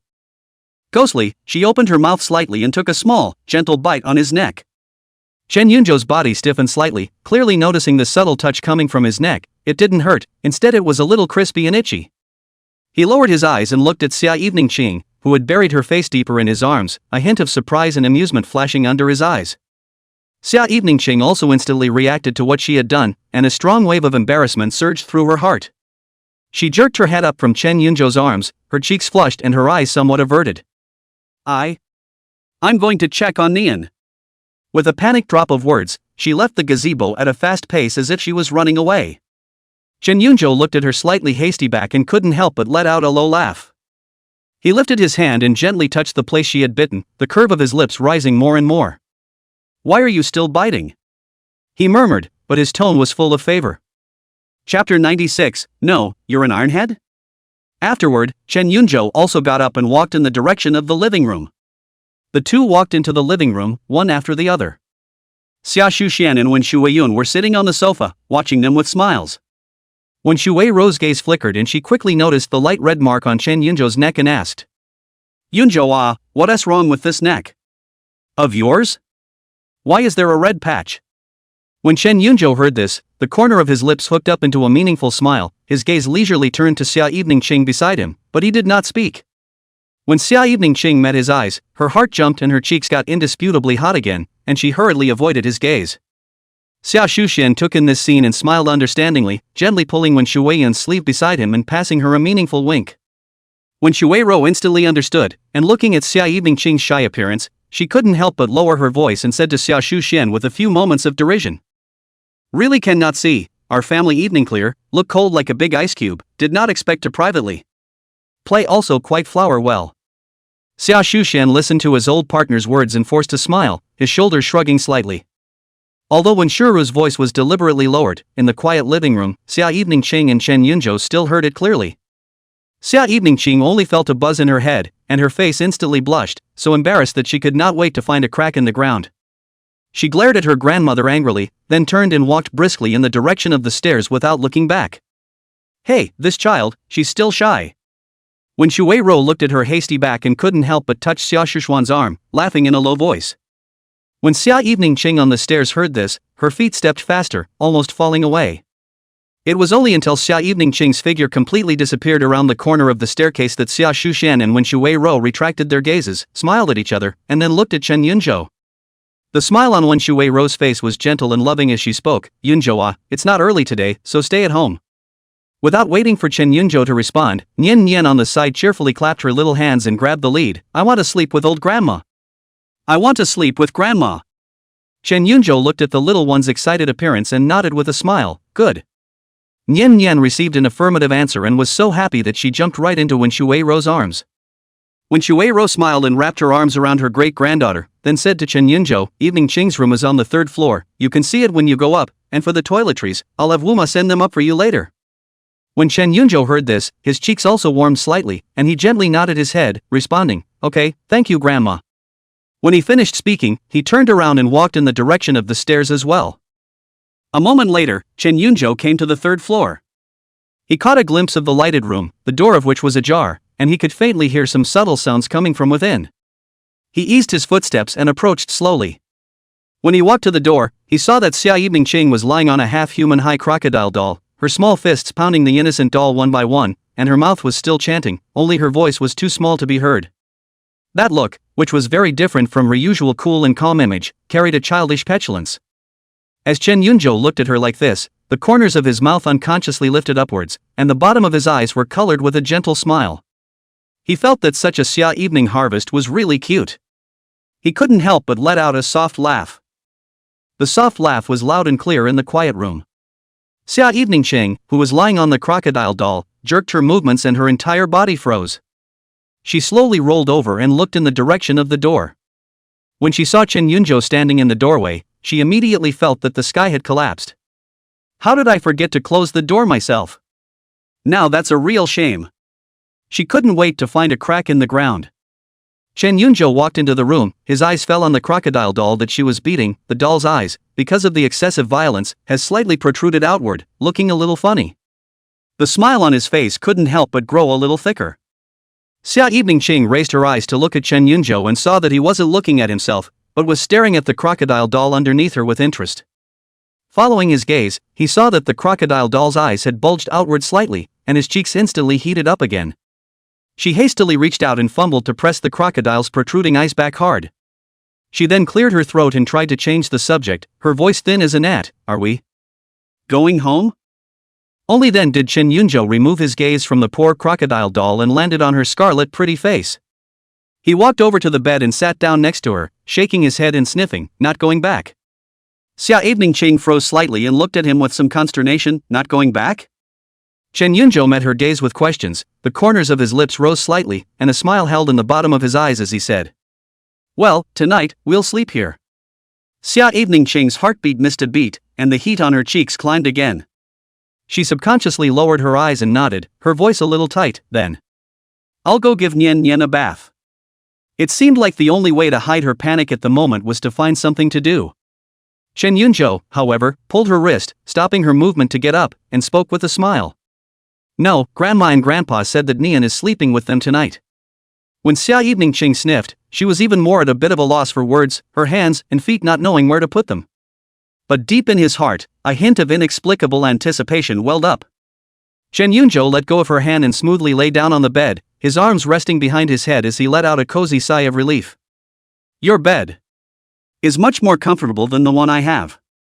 Xia Evening Ching turned her head sideways, looking at him lying on her bed, the corner of her mouth slightly raised. She bit her lower lip and hesitated for a moment, then lay down beside him. Xia Evening Cheng moved to Chen Yunjo's side, but was blocked by the crocodile. Without thinking, she directly kicked the crocodile off the bed, then slowly moved to his side. Chen Yunjo noticed her small movements and jerked sideways, propping up his head with one hand, smilingly looking at the sneaky Xia Evening Cheng. Xia Evening Ching did not expect him to turn around suddenly, froze for a moment, raised her eyes to look at Chen Yunjo, her eyes locked. She had the embarrassment of being caught. She grabbed his shirt, closed her eyes sheepishly, and banged her head against his chest several times. Chen Yunjo did not have the slightest defense and was hit 3 or 4 times, then grunted out. No. Are all girls' heads so hard? He didn't have time to think about it, and hurriedly took Xia Evening Ching into his arms, not daring her to bump again. If this bump goes on, I'm afraid I'll have to meet the dowager. Chapter 97, Bastard Brother, You've Gotten Bold. Early the following morning, the sunlight filtered through the gaps in the curtains, casting dappled light and shadows across the room. When Xia Evening Ching slowly woke up, she found herself lying peacefully in a warm embrace. She moved slightly, the tip of her nose touching the sturdy chest, smelling a faint scent of freshness belonging to Chen Yunjo. A slight heat rose involuntarily in her cheeks, and instead of opening her eyes immediately, she greedily stayed in the embrace for a moment longer. It was only a few moments later that she quietly opened her eyes and lifted them to the sleeping face near her. A softness welled up in her heart, and she couldn't help but reach out and try to gently touch the corner of his brow.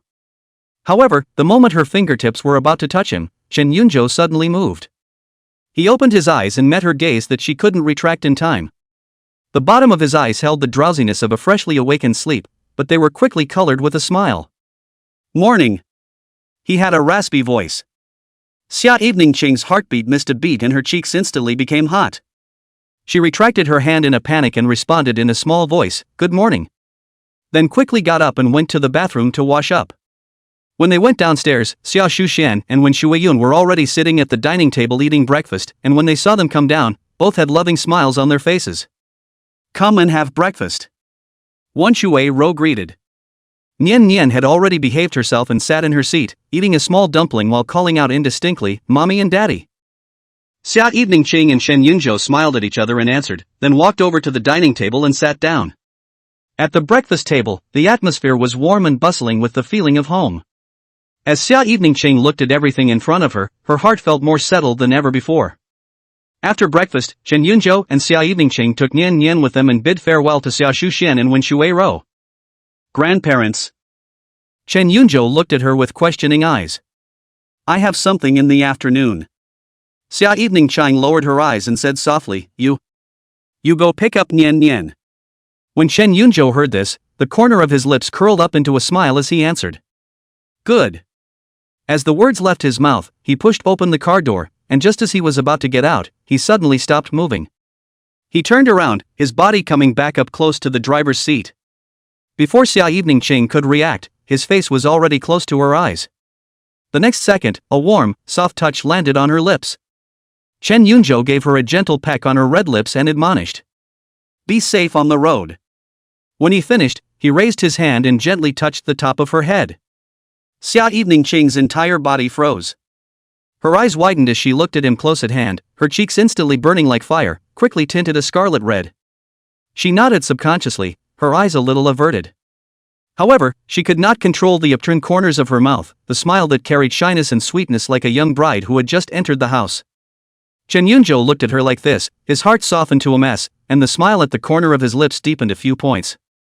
Without another word, he smiled and got out of the car, heading towards the school. Xia Evening Ching sat in the car and watched his back until he disappeared inside the school door. Her cheeks were still burning, her heart was pounding, and her mind was replaying the scene she had just seen over and over again. Wait, did he just touch his head? Stinky brother, the guts are getting bigger. She murmured, a hint of blush and pout in her voice. On her lips, she said so, but the blush on her face could not subside, and the curve of her mouth could not be suppressed. Thinking back to the feeling of just being touched by his head. Seems to be not bad, there is a feeling of being pampered. She took a deep breath to calm her heart, then drove straight to Xia's group. Meanwhile, Shen Yunzhou walked into the classroom.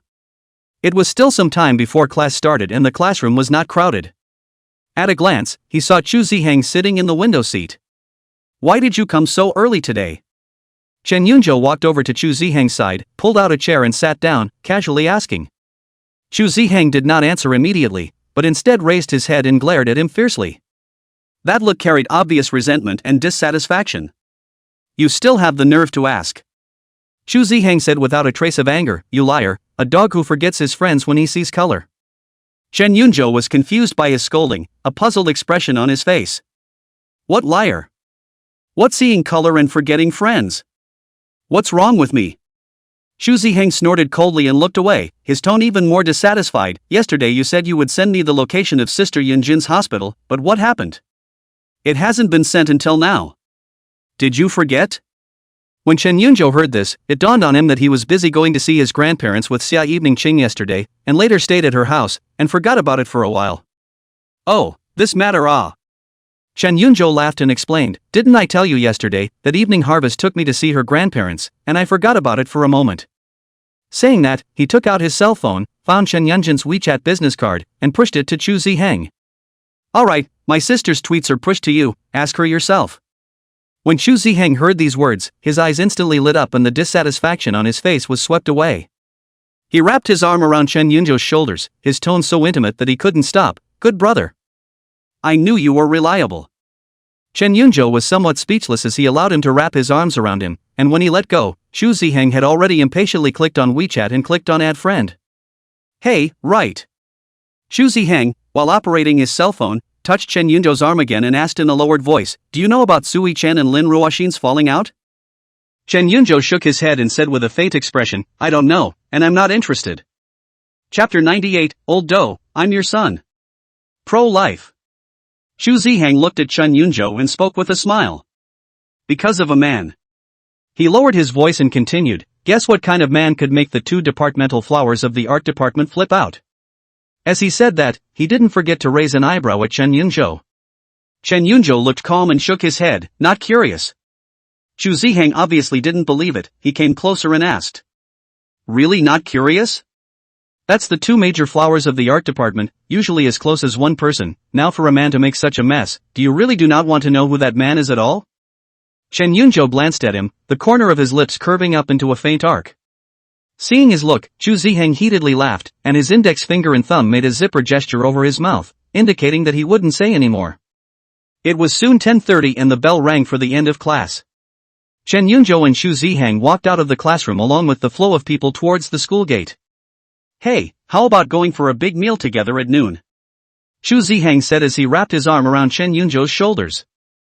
Chen Yunzhou shook his head and rejected his offer. No, I have to go back to my parents' house. When Chu Ziheng heard this, he loosened his hand with some regret, but still nodded. Alright, then be safe on your way back. Aha! Chen Yunzhou answered. The two parted ways at the school entrance, and Chen Yunzhou walked towards the nearby bus stop. After a few minutes of waiting, the bus slowly pulled up and he swiped his card to get on and found a seat by the window. The scenery outside the window continued to recede, and as he looked at the street scene in a daze, Xia Eveningqing's face couldn't help but appear in his mind.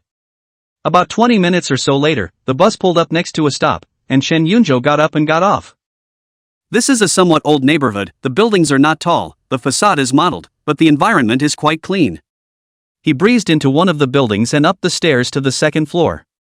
Chen Yunzhou stood in front of the door of his home, touched his pocket, then realized that he forgot to take the key when he left the house, and without thinking, he directly raised his hand and knocked on the door. Inside the house, Chen Yi was carrying a plate of cut fruits to the living room and placed the plate on the coffee table. He picked up a fork and speared a piece of apple, handing it to the mouth of Liao Ting, who was sitting on the sofa. Try it, today's apples are quite sweet.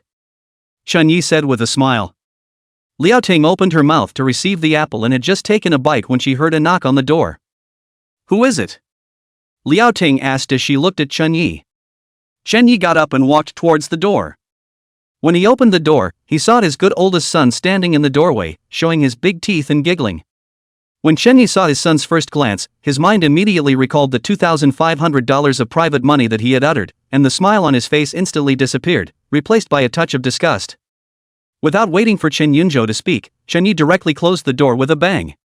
He turned and walked toward the living room as if nothing had happened. Who is it? Liao Ting asked again, looking at Chen Yi with some confusion. Chen Yi piled a smile back on his face and casually said, Rag collector, wrong place. As soon as the words fell, the knock on the door sounded again, accompanied by Chen Yunzhou's voice coming from outside the door. Old doe, I'm your son. Pro-life. Liao Ting sniffed, her eyebrows slightly raised, and her gaze looked at Chen Yi with a bit of playfulness, as if her eyes were saying, Are you sure you're a rag collector? Chen Yi's smile froze on his face as he quickly walked to the door again and reopened it. This time, the dislike on his face disappeared without a trace and was replaced by a look of enthusiasm. Gee, son. What are you doing here? Come in. Chen Yi said as he reached out to pull Chen Yunzhou through the door. Chen Yunzhou lightly grunted, ignored his father's change of face, and walked straight into the house. He caught a glimpse of the fishing pole hanging in the foyer and laughed. Old doe, the new fishing rod is quite good. Chen Yunzhou said with a smile, a hint of flirtation in his tone. When Liao Ting heard newly bought fishing rod, her eyes instantly gazed at Chen Yi. Chen Yi's back instantly went cold as he hastily waved his hand and eagerly explained, Wrong look, son, you're looking at it wrong. This fishing rod was bought last year, it's all old. Liao Ting hummed lightly and looked towards Chen Yunzhou, asking with a smile, Why did you suddenly come back? Chen Yunzhou smiled and sat down on the sofa in the living room, casually picking up a piece of apple and putting it in his mouth. As he chewed on his apple, he said, I didn't miss you guys and came back to see you. With that, he got up and headed toward the kitchen. He opened the refrigerator, and, sweeping through it, saw the barley and lotus seeds, and the ribs, and some river prawns, which lay in the. Seeing the ingredients in the refrigerator, he couldn't help but have a thought, with so many ingredients here, he could make a love bento for Xia Eveningqing, Thinking about it, he glanced at the time, early 11 o'clock, if he started to do it now, he would be ready to send it over, just in time for her to have her noon meal. Thinking of this, he immediately took out and began to clean and. It's all the same, just look in the fridge and see how you guys are living. Chen Yi grunted and didn't say anything else, smiling as he sat down next to Liao Ting and barked. Make it light, your mom's had a bit of an upset stomach lately. Chen Yunzhou answered, Got it. The kitchen soon resounded with the sounds of chopping vegetables and water running. Chen Yunzhou moved nimbly with the ingredients, blanching the ribs first, then putting them into the casserole, adding jobs tears, lotus seeds, and red dates, pouring in the right amount of water, and covering the lid to start the soup. Then he began to prepare the ingredients for the stir-fry. About 40 or 50 minutes later, a gust of aroma wafted out of the kitchen. Chen Yunzhou turned off the fire, wiped his hands, and asked toward the living room, "Mom, where did we put the insulation box?" Liao Ting sniffed, thought for a moment, and said, "It's on top of the refrigerator, so wash it when you use it." Chen Yunzhou answered and walked over to the refrigerator, removing the insulated box from the top of the refrigerator, taking it to the sink, and carefully cleaning it. Just as he started to put the fried dishes into the thermos box, Liao Ting and Chun Yi in the living room reacted as if at the same time. The two of them turned around in unison, their eyes burning towards Chen Yunzhou, who was busy in the kitchen. Liao Ting frowned and lowered her voice to Chen Yi, "Hubby, there's something going on with our son." Chen Yi nodded, his eyes fixed on his son's movements without saying a word. Liao Ting looked toward Chen Yi and said in a lower voice, "Go and poke around." Chen Yi immediately shook his head like a rattle, "I'm not going, you go by yourself." Liao Ting's eyes glared, and with a stern face, she chided, "Go." Chen Yi's back tightened at this glare from his wife and immediately put away the resistance on his face. He quickly got up, a kind smile piled on his face, and made his way towards the kitchen. Chapter 99. No, can this be hereditary too? Chen Yi walked into the kitchen, came forward, glanced at the meal in the thermos box, and then looked at the soup in the pot, and said with a smile, "Yo, it's hearty enough. And fried river shrimp with leeks? Oh, even drew a love heart, you kid, can have your old man back than a few power?" When Chen Yunzhou saw Lao Do come in, his hands moved a few minutes faster, and he hurriedly covered the lid of the thermos box, then quickly stuffed it into the thermos bag. He looked up at Old Bean and quickly averted his gaze, a bit of embarrassment on his face. "Brat, are you in love?" Chun Yi looked at his son's expression and couldn't help but ask. Chen Yunzhou scratched his head in embarrassment, nodded and whispered, "Sort of." He didn't choose to hide it, after all, he was going to bring Xia Evening Harvest to meet them in a few days, so there was no point in hiding it any longer, it was just the right time to give mom and dad some news. It's also easier for them to accept when it's time to meet, or at least not pout about the past. Thinking about this, he looked at the old man, coughed lightly, and asked, "Dad, let me ask you something." Chun Yi raised his eyebrows and came to be interested, smiling, "What is it?" "That is, if I talk about a girlfriend, she is slightly older than me." "Just a little bit." Chen Yunzhou carefully worded his words, observing Chen Yi's reaction, "Will you guys object?"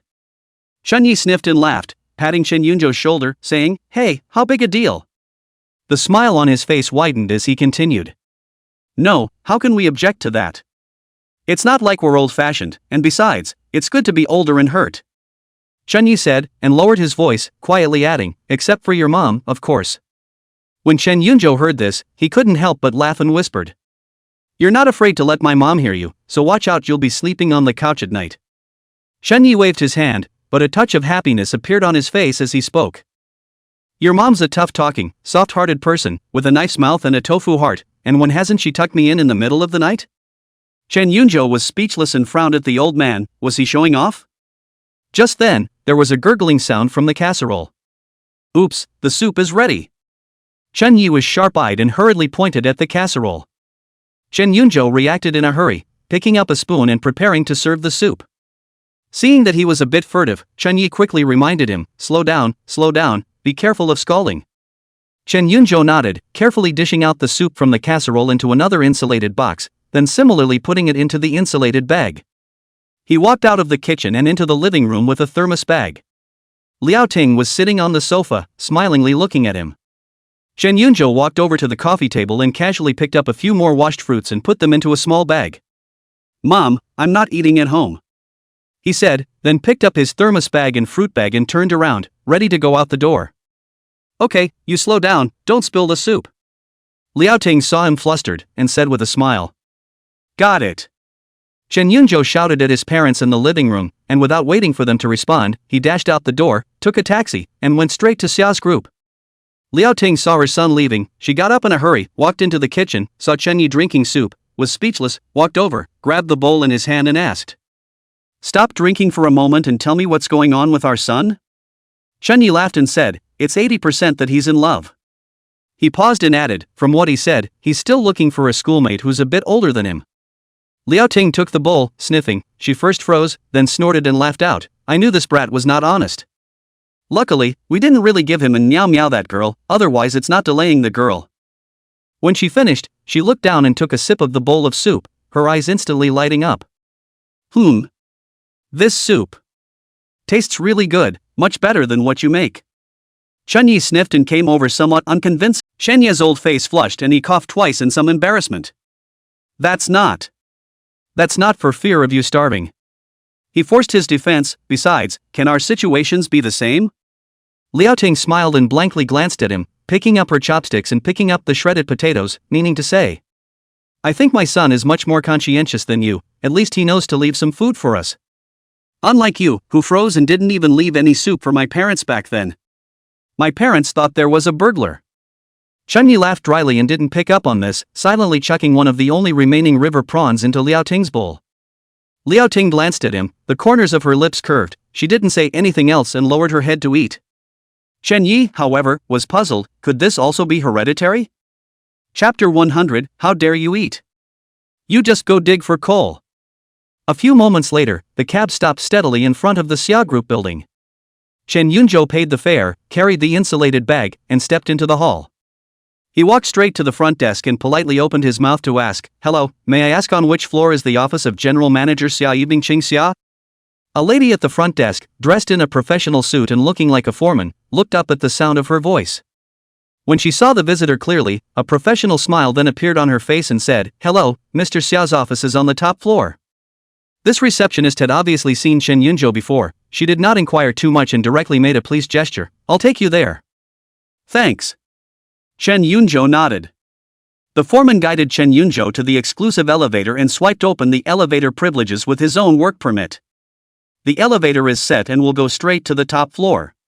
The foreman said with a smile, then turned to leave. Chen Yunzhou thanked him again and walked into the elevator with the insulated bag. The elevator doors closed slowly and rose smoothly. Meanwhile, that front desk foreman returned to his post, quickly took out his cell phone, and sent a message to Assistant Su. Assistant Su, Mr. Xia is here, I told him to take the special elevator up.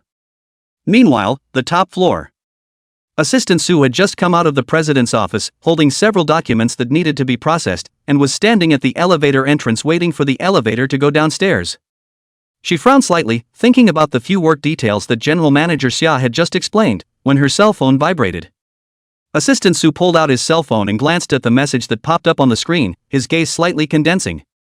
Before she could react, the elevator in front of her dinged and slowly opened to both sides. Assistant Su subconsciously looked up. In the elevator, Chen Yunzhou was carrying a thermos bag. He saw Assistant Su outside the elevator and nodded politely at her. Chen Yunzhou walked out of the elevator and asked, Assistant Su, which office is General Manager Xia's? Assistant Su quickly came back to her senses, put the phone away, and with a standard professional smile on her face, she bowed slightly and respectfully shouted, Sir. She turned sideways and reached out to guide her. Mr. Xia's office is over here, please follow me. Chen Yunzhou let out a hum and followed behind Assistant Su. The two walked down the quiet hallway, one after the other. Assistant Su stopped in front of a heavy solid wood door, raised his hand, and gently knocked on the door. And inside the office, Xia Yibingqing sat behind her desk, her head slightly bowed, a food tutorial video playing on the cell phone in front of her, and every now and then she picked up a pen and quickly jotted down a few points on her spread-out notebook. Da da da. There was a soft knock on the office door. Xia Yibingqing thought it was Assistant Su who had gone and returned, and without looking up, her voice was clear and cold as she responded, Enter. The door of the office was pushed open, Assistant Su slightly sidestepped, Chen Yunzhou carried a heat preservation bag and stepped in. At a glance, he saw that Xia Yibingqing was crouching behind her wide desk, looking intently at her cell phone, with a pen in her hand, as if she was seriously recording something. The sunlight filtered through the cracks in the blinds, shedding a few golden rays of light on her silky hair, adding a bit of gentleness to her for no apparent reason. When Xia Yibingqing heard the footsteps, she thought it was still Assistant Su, so she casually asked, What's wrong? Is there anything else? She asked as she raised her eyes moving from her laptop to the doorway. When she saw the person standing in the doorway, Xia Yibingqing's entire body froze. She blinked, wondering if she'd missed him so much she was hallucinating from hunger. When Chen Yunzhou saw her looking stupidly at himself, a smirk appeared on his face and asked, I'm not welcome? Hearing the voice, she reacted violently that it was not a hallucination, and hastily shook her head, No. No. said. Her face raised a smile. The next second, she reacted violently. She was still watching the food tutorials, cheeks suddenly slightly hot, almost subconsciously pressed the phone screen out, and snapped closed the spread notebook. Immediately afterward, she stood up in a bit of a panic, her pair of clear eyes looking at Chen Yunjo sheepishly as she asked, "What are you doing here?" There was a note of doubt but more joy in her voice. Chen Yunjo raised the insulated bag in his hand and said with a smile, "Of course I'm here to bring you food." When Xia Evening Ching heard this, her heart swiftly warmed, as if she had been gently hit by something. Is he afraid of being hungry, so he specially made it and sent it over? Thinking of this, the corner of her mouth smiled a few points more thickly. I can't imagine that he is quite thoughtful. Chen Yunjo saw that she froze and looked at herself giggling and didn't say anything. Her eyebrows frowned slightly. She couldn't be starving and stupid, right? He coughed softly and asked out loud, "Did you have lunch?" Xia Evening Ching sniffed, as if awakening from a dream, and hastily shook her head, her voice taking on a trace of imperceptible fluttering. No, it. Saying that, she quickly walked out from behind the desk, holding Chen Yunjo's hand to the side of the sofa and sat down. Sit down. Chen Yunjo sat down as he was told, placed the insulated bag on the coffee table, and then took out a single insulated box from it. As the lids of the thermos boxes were opened one by one, the rich aroma of the meal instantly filled the spacious office. The sweetness of Job's tears and lotus seed rib soup, the freshness of river prawns with leeks, and the crispness of sautéed seasonal vegetables. Xia Evening Ching smelled the aroma of the food, gulped, and her stomach grumbled twice in an inopportune manner. Her cheeks instantly reddened a few more points, and she lowered her eyes in some embarrassment, but her remaining light sneaked a look at Chen Yunjo. Chen Yunjo couldn't help but laugh out softly as he looked at her in this adorable manner, handing a pair of chopsticks in front of her and speaking, "Eat quickly, the soup was specially made for you."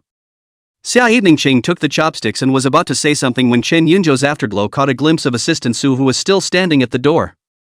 He asked with some confusion, "Assistant Su, have you eaten? Do you want to eat something together?" Without waiting for Assistant Su to respond, a cold, piercing gaze abruptly shot over, causing her to shiver involuntarily. Assistant Su looked with difficulty along the source of that gaze, only to see his own Xia general manager was facing himself, and the eyes clearly carried a thick warning and killing gas. As if to say, if you dare to eat my husband's hand-cooked food, prepare to go to Africa to dig for coal. Assistant Su gulped violently, the desire to survive made her immediately shake her head frantically, her voice trembling a little.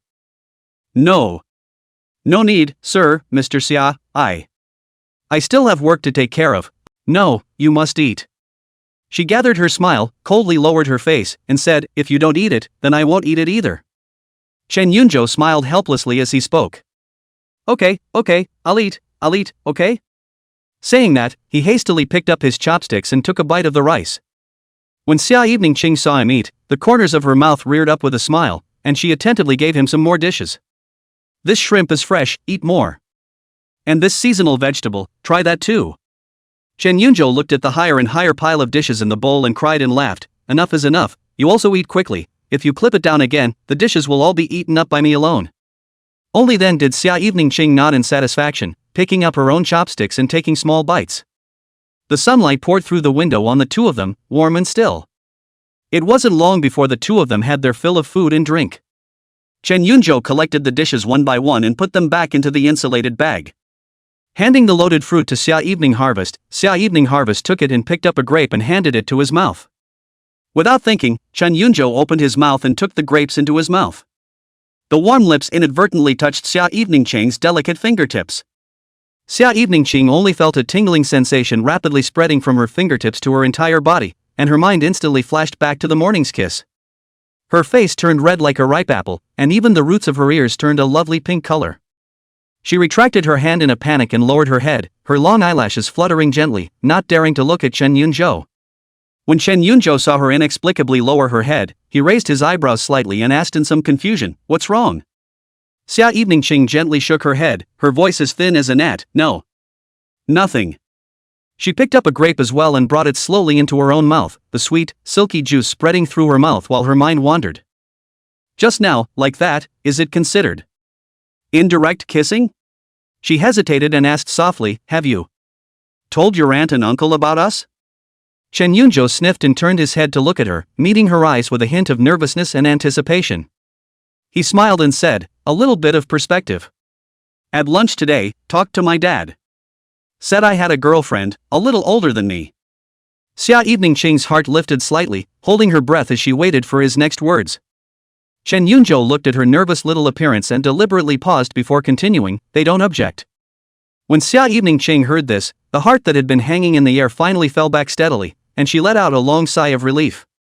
Chen Yunzhou looked at her relieved appearance, soothingly patted the back of her hand and softly said, "Don't be nervous, my parents, they're actually quite enlightened, there shouldn't be any major problems." He paused, then added, "And, my mom is still half a year older than my dad, so yeah, they definitely don't care too much about things like age." As Xia Evening Ching listened to his words, the corner of her mouth twitched a few times imperceptibly. Half a year? Her mind silently murmured, could that be the same? He was a full 6 years older than him. However, she didn't say what was on her mind. Just reaching out his hand, he directly took Chen Yunzhou into his arms and preached. "Well, stop thinking so much and go to bed." Chen Yunzhou was stunned by her sudden movement. By the time he reacted, his cheek was already pressed against a soft, warm scent. A faint, uniquely hers fragrance lingered at the tip of her nose, with a hint of milky scent if anything. The knot in his throat rolled involuntarily and he swallowed. The entire person froze in place, not daring to move a muscle. Perhaps it was because he had been running around all morning, or perhaps the embrace was too warm and reassuring. It wasn't long before Chen Yunzhou fell into a deep sleep. Chapter 102 I treat you like a brother, but you treat him like a ghost? Xia Evening Ching looked at Chen Yunzhou who was lying in her arms asleep, the corner of her lips unconsciously raised a gentle smile, and her heart was soft. She gently lowered her head and planted a light kiss on his forehead. His cheek was gently pressed against the soft top of his hair, and the fresh, good-smelling scent of him was at the tip of his nose. At this moment, her heart was more content and peaceful than ever before. She subconsciously reached out to cover it, but felt a little here and there. Xia Evening Ching bit her lower lip, her voice with the hoarseness and blush of just waking up, and gently asked, "When else are you going to see?" Only when Chen Yunzhou heard her voice did he come back to his senses as if he was waking up from a dream. He raised his eyes to look at Xia Evening Ching, only to see that she slightly lowered her head, her cheeks were scarlet, and her eyes were flowing with a bit of shyness. That shy appearance made his heart flutter. A thought bubbled up uncontrollably from the back of his mind, she must be pretty when she cries. Thinking about this, Chen Yunzhou swallowed hard once again, his eyes darkening a few points. Buzz. Just then, the cell phone he placed on the nightstand suddenly vibrated, breaking the ambiguous and charming atmosphere in the room. Chen Yunzhou snapped back to his senses, as if he had been awakened, and quickly withdrew his gaze.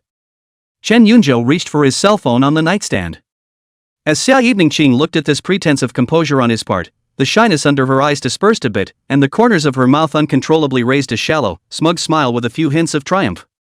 Chen Yunzhou picked up his cell phone, and as soon as the screen lit up, he saw a series of unread messages and missed call alerts from Chu Zihang. He thumped in his heart and said no. Who put their cell phone on silent? He scanned the time at the top of the screen quickly. It's after 3 in the afternoon. Chen Yunzhou only felt a tingle in his scalp, and his entire body was a bit bad. Xia Evening Ching had already straightened her slightly messy clothes, and when she saw that his face did not look right, she asked softly, "What's wrong?" Chen Yunzhou took a deep breath, forced down the panic in his heart, shook his head, and squeezed out a smile. "No. Nothing." He paused and followed up with, "I have something I have to do first." Before the words left his mouth, he lifted the thin covers and quickly got out of bed, moving slightly hastily towards the outside of the cubicle. Seeing him in a hurry, Xia Evening Ching quickly urged, "Be careful on the road, and don't forget to pick up Nian Nian." Chen Yunzhou's figure as he walked to the door gave a slight lurch and answered vaguely, Got it. You'll be back early in the evening, too." He walked quickly out of the cubicle, grabbed the insulated bag that was sitting on the office coffee table, and without looking back, headed toward the office door and pressed the down button on the elevator. Standing in the elevator, Chen Yunzhou's heart burst with apprehension. Today he had realized what was called the gentle land. It was horrible, but not to mention, it was quite exciting. He hemmed and hawed at the thought, still a little wistful. No, was this the time to think about that? He shook his head violently, thinking, Chu Zihang wouldn't be stupid enough to wait downstairs all afternoon, would he? While he was thinking about it, the elevator arrived at the first floor with a ding. The elevator door slowly opened, and Chen Yunzhou carried the insulated bag and quickly walked out, straight towards the main entrance. His heart was in a state of flux, praying that Chu Zihang had already returned home. As soon as he stepped out of the revolving glass doors, the harsh sunlight made him squint slightly. Eyes subconsciously searched the doorway. The next second, his eyes settled on the small fountain not far away. I only saw a familiar-looking blue little donkey parked there, and Chu Ziheng was squatting next to the little donkey. At this moment, Chu Ziheng, where was he, still half as playful as he usually was? His face was as black as the bottom of a pot, his eyebrows knitted together, and his eyes were burning with rage, as if he wanted to eat someone alive. When Chu Ziheng saw Chen Yunzhou, those fire-breathing eyes abruptly lit up, and then his anger increased. He fiercely stood up from the ground and took 3 steps, like an enraged leopard, furiously rushing towards Chen Yunzhou. Chen Yunzhou's heart skipped a beat, secretly saying that it was not good. Chen Yunzhou! Chu Ziheng roared, and almost instantly rushed to Chen Yunzhou. Without waiting for Chen Yunzhou to react, he violently reached out and grabbed Chen Yunzhou's collar. The force was so great that Chen Yunzhou couldn't help but stagger half a step backward. You kid line ah! Chu Ziheng gritted his teeth, the veins at the corners of his forehead popped out, his voice sounded like it was squeezed out from between his teeth, blowing the air conditioning inside to accompany your wife to get tired of it, and then tell your brother to go to an internet cafe? Ha! Brother's waiting here for you for 2 hours, you playing me like a ghost? Chen Yunzhou's scalp tingled as he grabbed him by the collar, feeling the intense anger radiating from him. He hurriedly squeezed out a smile that was worse than crying and tried to explain, Ziheng, listen to me, this is a misunderstanding, a heavenly misunderstanding. When Chu Ziheng heard this, he smiled back in anger, the corner of his mouth hooking up into an icy arc. Misunderstanding? Chapter 103, Borrowing a Donkey? I see you look like a donkey. Chen Yunzhou looked at his look of wanting to eat people. How could he dare to argue? He could only weakly nod his head. Seeing this, Chu Ziheng's anger blazed even more, violently raising his fist to Chen Yunzhou, gritting his teeth and asking, You boy, have you ever seen a sandbag the size of a fist? The corners of Chen Yunzhou's mouth twitched viciously a few times. In his heart, he muttered, This kid can't be pissed off and stupid, can he? He forced out a smile that was worse than crying, shook his head with a dry smile, reached out to hold Chu Ziheng's casserole-sized fist, and said with a smile, Ziheng, I'm your favorite family friend and brother in arms. I poo. Chu Ziheng sneered, shook off his hand, and raised his hand to greet him in the face. Seeing this, Chen Yunzhou was scared out of his wits, and immediately closed his eyes tightly, resigning himself to the pain. However, expected punch. After cursing, the smile on Chu Ziheng's face became enthusiastic again, even a few points brighter than just now. Hiya! What a big deal. He heavily patted Chen Yunzhou's shoulder and said smilingly, Picking up the child is important. Picking up the child is important.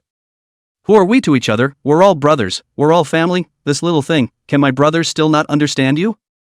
It's okay, it's really okay. Chen Yunzhou's heart grew even more furious as he looked at this passionate and fiery look on his face. He laughed dryly and nodded his head in agreement, yes, yes, yes, it's all family, family. With a turn of phrase, Chen Yunzhou tentatively opened his mouth again and asked, That Ziheng ah, since we are all family, look at this little donkey. Of yours. Can you lend me a ride? It'll be easier for me to pick up Nian Nian. When these words came out, the air seemed to freeze instantly. The smile on Chu Ziheng's face completely disappeared, and was replaced by an iron blue. In the next second, he violently reached out his hand and grabbed Chen Yunzhou's neck, shaking it with all his might. XXXX.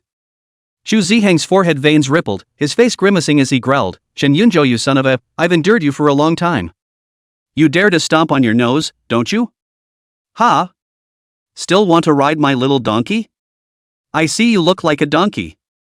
Chen Yunzhou was pinched by him to the point that his eyes rolled over and his tongue was about to come out, and he quickly and vaguely said, Family. Of his own people. Show mercy. Under your hands. Hearing the words family, Chu Ziheng's movements jerked. Yeah. Calm down. His sister is Chen Yunjin. This is his future brother-in-law. For the sake of future happiness, endure. It must be endured. Chu Ziheng took a deep breath and another, forcing down the monstrous anger in his heart.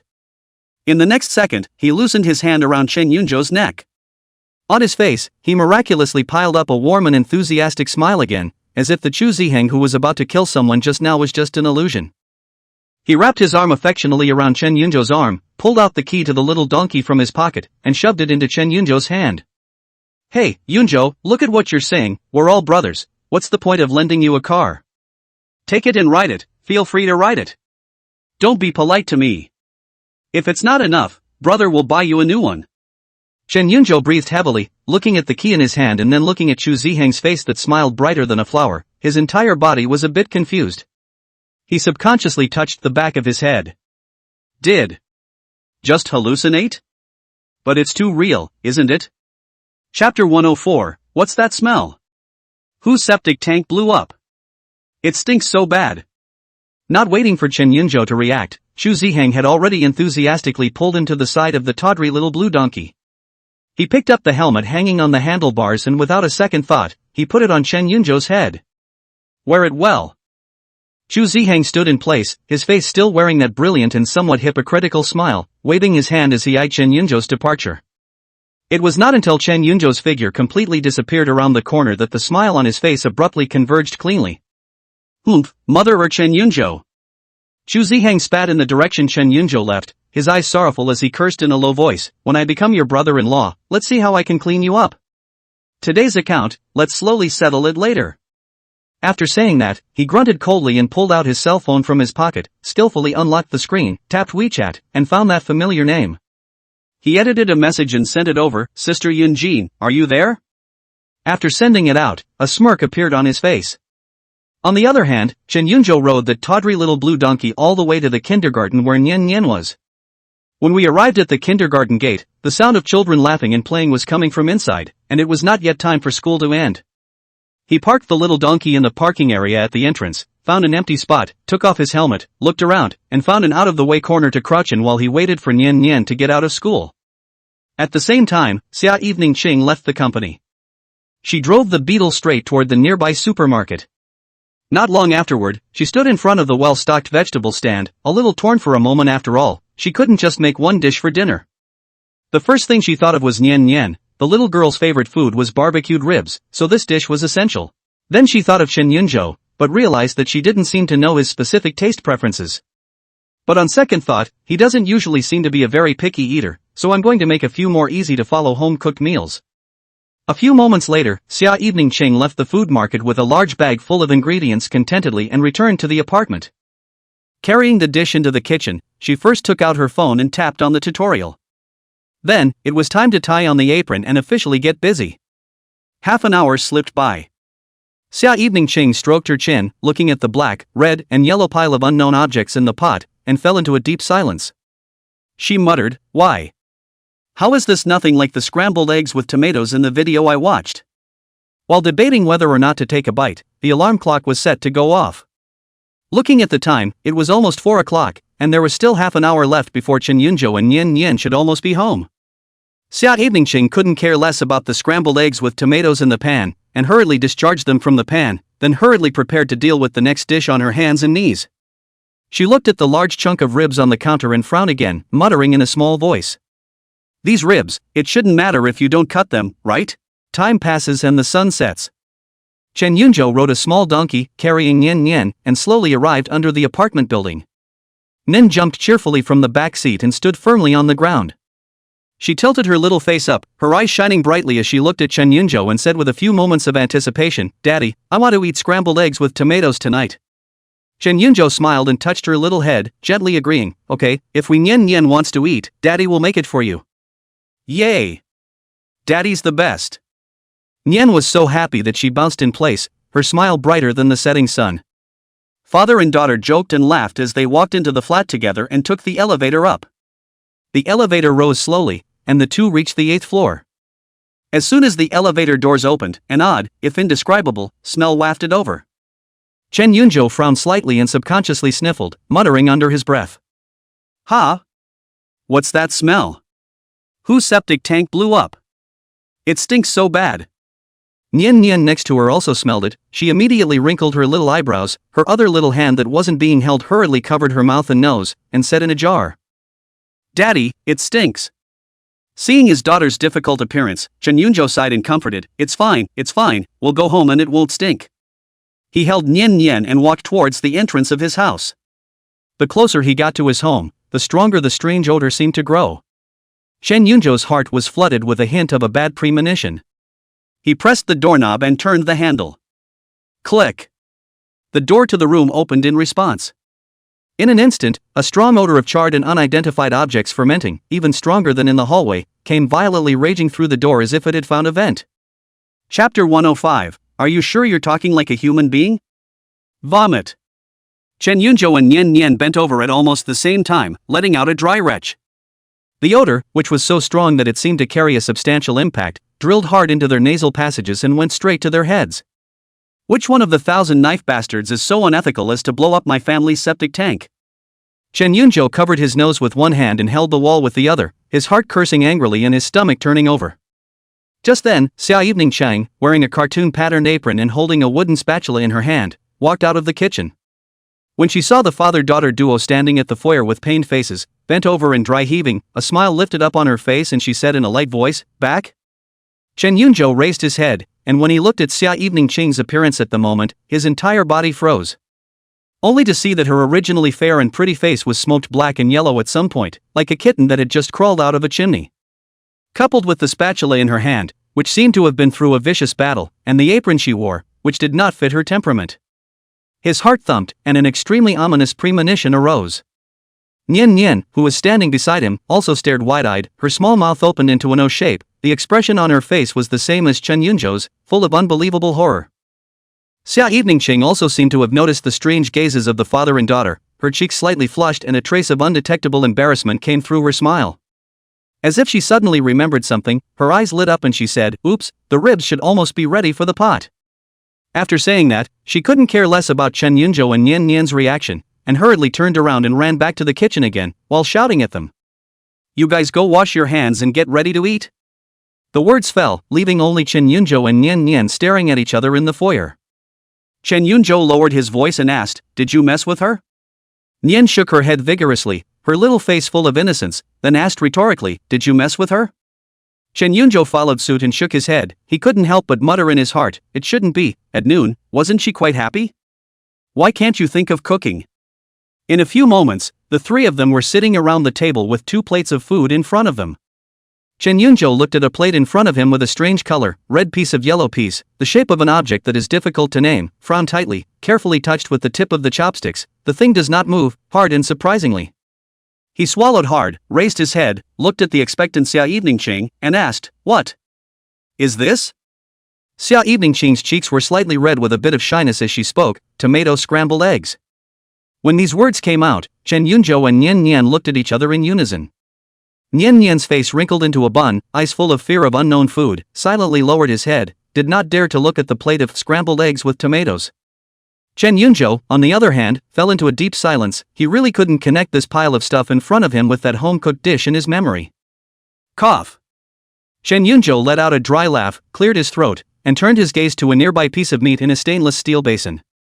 The surface of that piece of meat took on a deep charred black color, emitting that odd smell that he had smelled before. The charred and fishy smell was particularly pungent, and just by getting closer, the smell became even stronger and more suffocating. He took a deep breath to hold back the flip-flopping in his stomach and tried to make his tone sound calm as he asked, "So could this be sweet and sour spare ribs?" When Xia Evening Ching heard this, a smile appeared on her face and she nodded her head repeatedly. "Nian Nian doesn't like to eat ribs, so I made them on purpose." Nian Nian sniffed, her little body shivered a little, looked up at the ribs that were even thicker than her arm, and hurriedly blocked her face with her little hand. Mentally, I vowed that I would never want to eat sweet and sour pork again in my life. And as Chen Yunzhou looked at the huge object that was more like the remains of an entire fan of pigs than ribs, the corner of his eye twitched uncontrollably a few times. His eyes darted around the ribs and suddenly he saw a small piece of wood with a texture that didn't match the surrounding charred black color, lying quietly on the edge of the basin. He reached out his chopsticks and carefully picked it up, raising it to his eyes and scrutinizing it. "What the heck is this thing again?" Chen Yunzhou asked suspiciously. This thing didn't look like an ingredient either. Xia Evening Ching came over to take a look, her eyebrows knitted slightly, and in the next second, it dawned on her, then her face flushed with shyness as she explained, "This should be part of the spatula." "Part of the spatula?" Chen Yunzhou froze, somewhat not understanding the meaning of her words. "Well," Xia Evening Harvest explained as she lowered her head in some embarrassment and scratched her neck, her voice much lower. "When I made the ribs, I turned the heat on too high and accidentally broke them when I turned them. I just searched for it and couldn't find it, so I dropped it in the pot." After Chen Yunzhou heard this, the corners of his mouth twitched viciously a few times. He remembered well the wooden spatula in the kitchen that he had used for 6 whole years, of such good quality that nothing had ever gone wrong with it. Unexpectedly, Xia Evening Ching used it just once and dried it off? How hard and how high did it have to be to achieve this effect? For a moment, he didn't know what to say. With anticipation still on her face, even mixed with a hint of excitement, Xia Evening Ching said, "Why don't you guys try it and see how it tastes?" When Chen Yunzhou heard this, his eyelids jumped. He slowly turned his head, his gaze lingering for a moment on Xia Evening Ching's black ash-stained, smiling face. Then, his eyes mechanically moved to the colorful, rock-solid plate of scrambled eggs with tomatoes in front of him, and the knot in his throat involuntarily rolled up and down a little. With great difficulty, he took his eyes off the scrambled eggs with tomatoes and turned them to the huge ribs that smelled of burnt and fishy odor. Finally, Chen Yunzhou's eyes once again looked at Xia Evening Ching, as if to say, "Are you sure you're speaking in human terms?" Xia Evening Ching was a little uncomfortable by his gaze and shyly lowered her head, but her afterglow was Chen Yunzhou from time to time with a hint of anticipation. Seeing this, Chen Yunzhou swallowed back what he wanted to say.